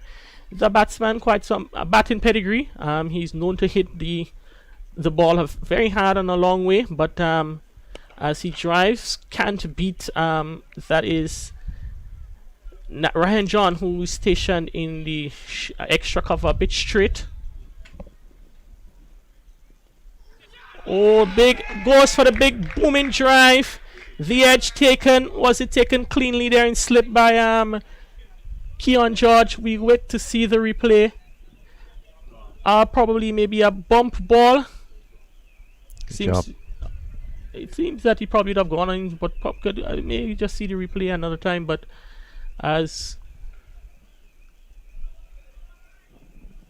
hit it into the ground. So bump ball there from that one from the bat of Hazard, hit it into the ground and taken by Keon George in first slip. So it's the end of the 13th over, and after 13, St. George is 56 for 6. Yeah, Noel just completed his second over, 1 for 9, picking up the wicket of Kem Charles in this over, and really put St. George's on the back foot They're trying to get to 143 for victory. Yeah, so you're going to see a change. A new bowler coming in from the northern end of the ground. Andre Spiceman Fletcher, who rates his leg spin very highly. He will be coming up, taking the action. We know earlier on when he was batting, seemed to be moving around a bit gingerly between the wickets.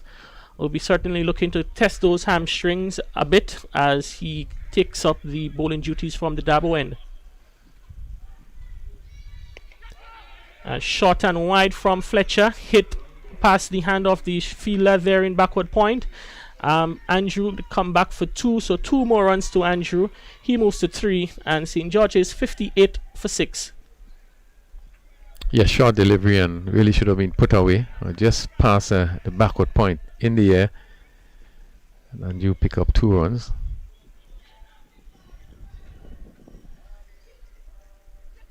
That one they pitched up a bit further. Andrew making some room to probably hit it past the fielder down to probably the third man region, and he's not able to connect ball into the gloves of Samuel Charles. As he watches another one, spins across him into the gloves of Charles. So St. David's, they'll be looking to keep things tight as they look to wrap up victory here in match number 15. And Andrew advances and hits it past the fielder, that's Shondell Regis in the extra cover position. They come back for 2, so 2 more runs to Andrew and 2 more to St. George's, who now moves to 60 for 6. Yeah, good shot as he uses feet and hit down to extra cover. The long fielder having some running to do to his right. So that's 2 more to Andrews. Looking as though he intend on taking his chances. Playing his second match of the tournament. I think he'd have played in the very first match against St. Patrick and didn't get an opportunity in the 3 preceding matches. And now he cuts into the hand of Ryan John at the slip position. So Andrea Fletcher strikes. He picks up Javon Andrew, caught Ryan John for 5, and St. George's, they slide further into closer to defeat now. 60 for 7, still 83 runs away from victory with 6 overs remaining. Yeah, good sharp catch by John there. Again, he's looking to pick that gap down to that backward point position. Looking to slash, come off the top edge and flew to for slip. And Ryan John picked up a good catch, confidently picked up that catch. And yet another wicket for St. George. They are 60 for 7. And really find themselves really with the backs against the wall. Yeah, probably staring down for their lowest total so far in the tournament, with 7 wickets down, still 6 overs remaining, quite a lot of overs left, and probably Hazard and St. Paul, who is joined now by Richard Daniel, is probably thinking to bat maybe until 28th over, as we see Jaron Noel about to bowl his 3rd over, 1 for 9 off his previous 2. Thick outside edge is lobbed and it's caught there in the backward square position. Point. That's Imran Joseph. Point. The backward point position, my apologies, that's Imran Joseph completing the catch, and he's certainly all over the action so far. St. Paul goes without scoring, and St. George's, they're 60 for 8.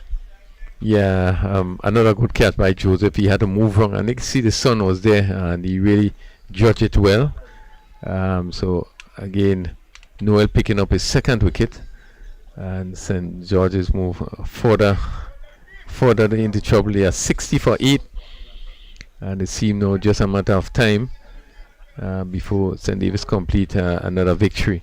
But certainly, Kerry, I think is probably the best we have seen the bowling of St. Davis. Now, if we take away the wides, now we look at Fletcher, who was injured. Pretty sort of expensive today. He had 1 for 17. Oh, that's Pascal. Pascal. The best we have seen, Imran Joseph. I think he was today was on target, online. What we have seen before, he's been very ill-disciplined, wide and no ball. But today we are seeing a difference. I don't know if it's because we have some of the senior players that would have joined the team. Yeah, as we see now, Nicholas Redhead strides to the middle, 2 slips in position as he comes back to 1 from Gerard Noel, turning back in from outside the off stump, which he defends successfully. So Keon George and Roland Cato, 2 fielders in slip. I make it Melvin Gordon in the backward point position.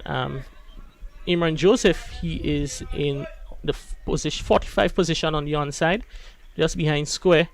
So they're looking to creep in and to deny St. George's any opportunities of picking up singles as Gerard Noel continues to attack from the southern end.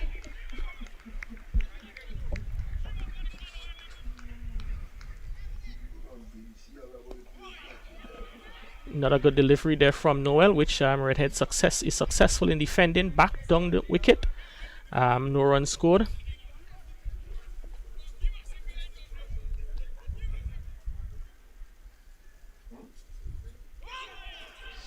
That one there from Noel, a bit slower in pace, draws Redhead forward. And Kearney, probably we'd want to see more of those type deliveries from Noel. Certainly one of those bowlers who tends to push through the deliveries a bit, and you can see, we have seen in this tournament, when it's slowed up a bit, it can do something. There's something to wicket for these spin bowlers, and they're often in the game when the balls are being bowled at a much slower pace. Yeah, it's 60 for 8 at the end of 15. You're certainly right in terms of the pace some of the slow bowlers bowl with. It's a discussion I had with some players, including Larry Edwards, in terms of the pace. And yes, Noel do have that tendency to bowl pretty quickly, and just need to slow it up a bit just to give the ball time, so at least you could extract more bunks and turn. Yeah, as you see, a full delivery there from Andre Fletcher. It's actually a full toss, stunned on the onside into the path of Keon George. And currently the prospects of the semi-final match will be suddenly 2 exciting matches. First up, St. David, who should go on to top the table. They will be playing St. Andrews. Should be an exciting match between those 2 powerhouses. Yeah, definitely. I think probably St. David's maybe today being the best game that they would have played. I think the performance on the field, bowling, despite the wides, have been probably the best. Coming up against St. Andrews, they would feel with the advent of the new players. And that's a big swing there. Melvin Gordon on deep mid-wicket completes the catch. Andrew looking to clear the man there, but finds Melvin Gordon, who just had to settle it himself and take an easy catch on the mid-wicket boundary. So another wicket down for St. George's. They're now 9 down. Andre Fletcher picks up his second. Richard Daniel goes with a scoring. St. George's, they're 60 for 9 in over number 16. Yeah, and good field placement, because there was just one man that was outside there on the boundary, and as he came down to hit this one, it went straight down to the long on for the mid-wicket fielder on the boundary, and Gordon taking a good catch just inside the boundary.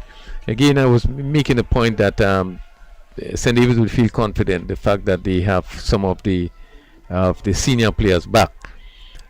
So going into the semi-finals, this performance in terms of the bowling should give them all the confidence going in to play the semi-final game. Yeah, and the other end of it, St. Andrew, quite young batting lineup. They will certainly be tested, but there's quality in that lineup.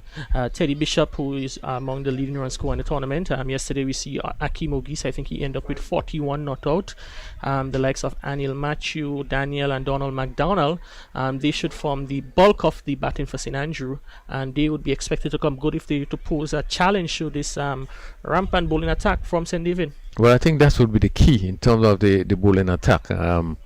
If St. Davis can continue bowling as they are bowling, it could be really, really difficult for some of the teams, and it's expected to be a keen contest. St. Andrews, as you say, boasts of Teddy Bishop, and who was once a St. Davis player, and the McDonald's. Well, one hope that Sherman Lewis, who haven't played the last game, but the bowling performance we see of St. Andrews yesterday would be encouraging. I think there was really more discipline and came out with a plan. And this is so important in the 2020 games. You must have a plan in terms of how you're going to approach whether you're batting or whether you're bowling. And we saw it from St. Andrews yesterday in the bowling. Yes, the 16th over comes to an end. Andre Fletcher 2 for 5 from 2 overs, 2 for 5 from 2 overs. As St. George's, they slide to 61 for 9. As Gerard Noel, about to begin his 4th and final over, and will be thinking to pick up the final wicket to wrap up victory for St. David's, and that one hit down to mid-wicket, and the catch is completed, and quite a comprehensive victory, clinical performance from St. David's. They scored 143 with the bat, and they were able to bowl out St. George's for 61, winning by 82 runs in the matchup of the teams at the top of the table. So St. David, they finish on top of the table and will play St. Andrew in semi-final 1 next Saturday here at the National Stadium, and St. George's, who finishes in second in the table, will play the number 3 team, St. Patrick, in semi-final 2 on Saturday afternoon. Yeah, convincing win there by St. David's. I think it was a really clinical performance from the bowlers. I think this was key. As we looked at the game today, St. David's batted first after winning the toss, scoring 142 for 6 in 20 overs. Certainly wasn't the kind of score that one expected when we look at the makeup of the St. David's team. We look at the likes of Andre Fletcher, Roland Keto, Ryan John, then we had Keon George. When you look at the makeup of that team, 142 is probably just below par.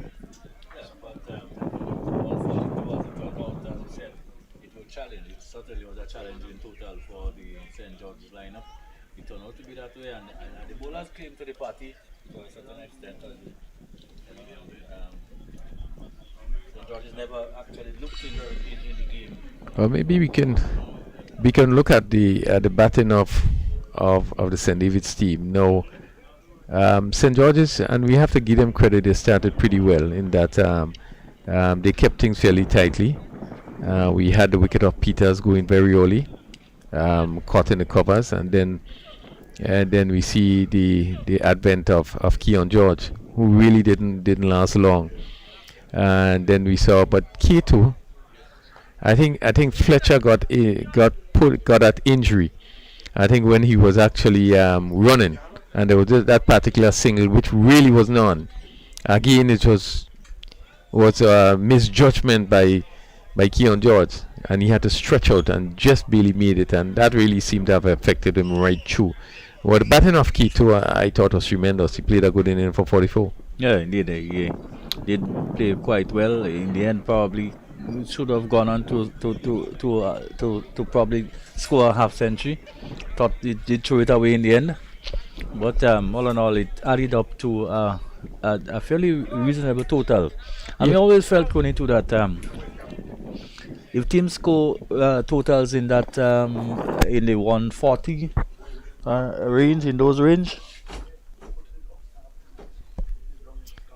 As you were saying, you were thinking that if at a range of 140, you think it's very competitive. It's very competitive. Well, it is competitive. I'm just looking at the fact that you had a team of players with such ability, tremendous ability. One would have expected them to dominate on probably a good wicket, and the team the bowlers they're coming up against. But we didn't see that happening. But Keto, I think played a good inning. He was able to be attacking at time. I thought that he played sensible cricket until it reached that stage where he got a full toss, and probably was maybe looking to hit it over mid wicket and got caught. Yes, and also we must too give the groundsmen tremendous credit for preparing a pitch that has provided the type of assistance you see the fast bowlers. They would have enjoyed bowling on that pitch, and also the spinners. We saw Fletcher getting some turn. We saw all the spinners, in fact, getting some turn. And I think it was all in all a really good cricketing wicket. And the fact that it was a pitch that wicket that were a pitch that were played on previously. It did hold quite nicely. Yeah, a tremendous compliment have to go to the groundsman. I think they produce top class pitches. We are aware of this wicket in the stadium. When we look back at some of the international games, we understand how it plays. But at this time, we gonna go down to the ground. We have Kerry is with the man of the match. Probably gonna have just a post-match presentation. So I just go down to Kerry. Welcome to the post-match ceremony for match number 15 of the NLA GPL T20. It was the final round-robin match in the tournament, a match for to determine the top of the table, who finishes at number 1. In victory today to St. David's in a quite clinical manner, we first have the man of the match presentation and the award today to Roland Cato for his outstanding knock of 44, which included 4 touring sixes, will be presented by Andy Noel. Cato, just a few words with you. Certainly good to have you guys back in the tournament, and you certainly made your statement coming in today. Yeah, most definitely. It's always nice to come back and play for your parish and performing and making the team win. All right. Seems to have been a different batting strip for you compared to the other batsmen. We see even some of your top order batsmen, they may have been struggling timing, but you certainly hit it in the middle from ball 1. Yeah, it's not the type of wicket you could just come in and blast off. We had to give yourself time, so we as batsmen who get the start, we had to try our best to carry on. Unfortunately, I didn't carry on as long as I wanted to, but hopefully there's more games to come. So. Yeah, St. David's, they finish at the top of the table, playing St. Andrews in the semi-final on next Saturday. Are you looking forward to that one? Yeah, most definitely. I'm looking forward to it. Our guys are pumped up, looking forward to it. The first edition, so we're looking to win it. All right, well, Kate, so congratulations on your performance today and all the best to the rest of the tournament. All right, thank you very much. All right, we're going to have an award with Bronson Johnson, the captain from St. George's, the losers of this match number 15. Bronson, losing today certainly was not a good day in the office for St. George's. Yes, surely nobody would like to lose today, but unfortunately St. David's get the better of today's game. All right, with the bowling, your bowling as usual has been decent, but the batsmen didn't live up to expectation today. Yeah, we batters didn't come off as we wanted to, so we hoping next match that they could do better and we could go hard and train and come back next game and do what we're supposed to do. All right, you will be playing semi-final number 2 here next Saturday at the National Stadium versus St. Patrick's. Are the guys looking forward to that encounter? Yeah, we're very looking. Matter of fact, we're looking for all encounters, but as you say, we had to go home and do homework and come hard in the semis. All right, no, you had a few injuries in the camp leading into anything serious that probably might keep some of those players out for the next match? I don't think so. I think next match we supposed to back in full strength. Some guys who are injured supposed to come back. So the rest of this game to come back for the semis. So let's hope all goes well and we can get back with players to come on top of the semis to end up in, well, not to end up, but we'll end up in the finals. All right, once again, commiserations for today's match and all the best to the rest of the tournament. All right, thank you. You too. All right, now we're going to have some words with the victorious captain, Keon George. Keon, at the end of the day, it was a clinical performance from your St. David's lad and turned out to be a very easy day at the office of those guys. Yes, of course. We came outside and we played hard cricket and we came out victorious today again. The return of the Volcano players, they would have contributed immensely to your team performances. I'm sure the whole team has been pumped up with the inclusion of those 3 players. Yes, of course. The guys came in, stepped into the team and live up to expectations. Cato come and play a brilliant innings in the middle order and carry us to 140. All right, well, if another battle in the tournament, you guys, in terms of the leading run scores, it seems to be a seesaw. Momentarily you're at the top of the table, but I think you'll now finish in position number 2. Looking forward to probably topping the table at the end of the tournament? As the sky's the limit, I like to go outside here and bat to the best of my ability, and hopefully if it so happens I come out on the top, then thank God for that. Yeah, we see a couple of your players, they were a bit struggling with maybe a few niggles. Pascal, he had to leave the field after his 3 overs. What are the prospects of those guys looking forward to the next match? Yeah, Pascal have been struggling with an injury for the past couple of games now. But he's getting it sorted out right now, and hopefully he'll be ready for the semi-finals and the finals. All right, and the semi-finals next Saturday morning, match semi-final 1, St. Andrew versus St. David's. It's always a big encounter, guys. I'm sure pumped, looking forward to that one. Yeah, of course. St. Andrews had beat us in the first game. We had to come back and beat them and get to the finals. All right, well, Keon, congratulations on today's performance and all the best to the rest of the tournament. Thank you very much. All right, so that's the end of the post-match ceremony for match number 15 of the NLA GPL T20. Well, we have come to the end of today's game. Just one game today, St. George's versus St. David's. St. David's winning convincingly, defeating St. George's, so get into the finals, not the final, but get into the number 1 spot. So we are now in a situation where we have the semi-finals, which will be played on Saturday. St. David's play St. Andrews, followed by St. George's playing St. Patrick's. So we do hope that you're going to join us next week as we continue, as we come down to the closing of this tournament. So wherever you are, we wish you a very good evening and join us next Saturday. More jackpot money, more reasons to play this game.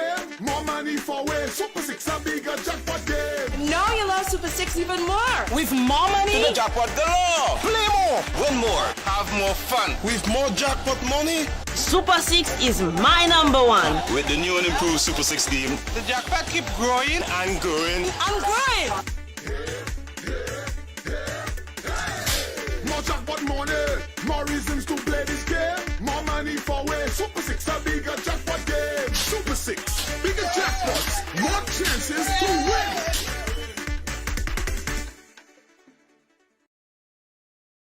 Holy natural spring water is a water for every occasion on the field of sports, at your workplace. Just open the bottle and savor the pure, refreshing taste. Holy natural spring water is produced in Mama Can St. Andrews and is available in all sizes nationwide. To order, telephone 444-7654 or 533-7654. Holy natural spring water, Grenada's purest bottled water.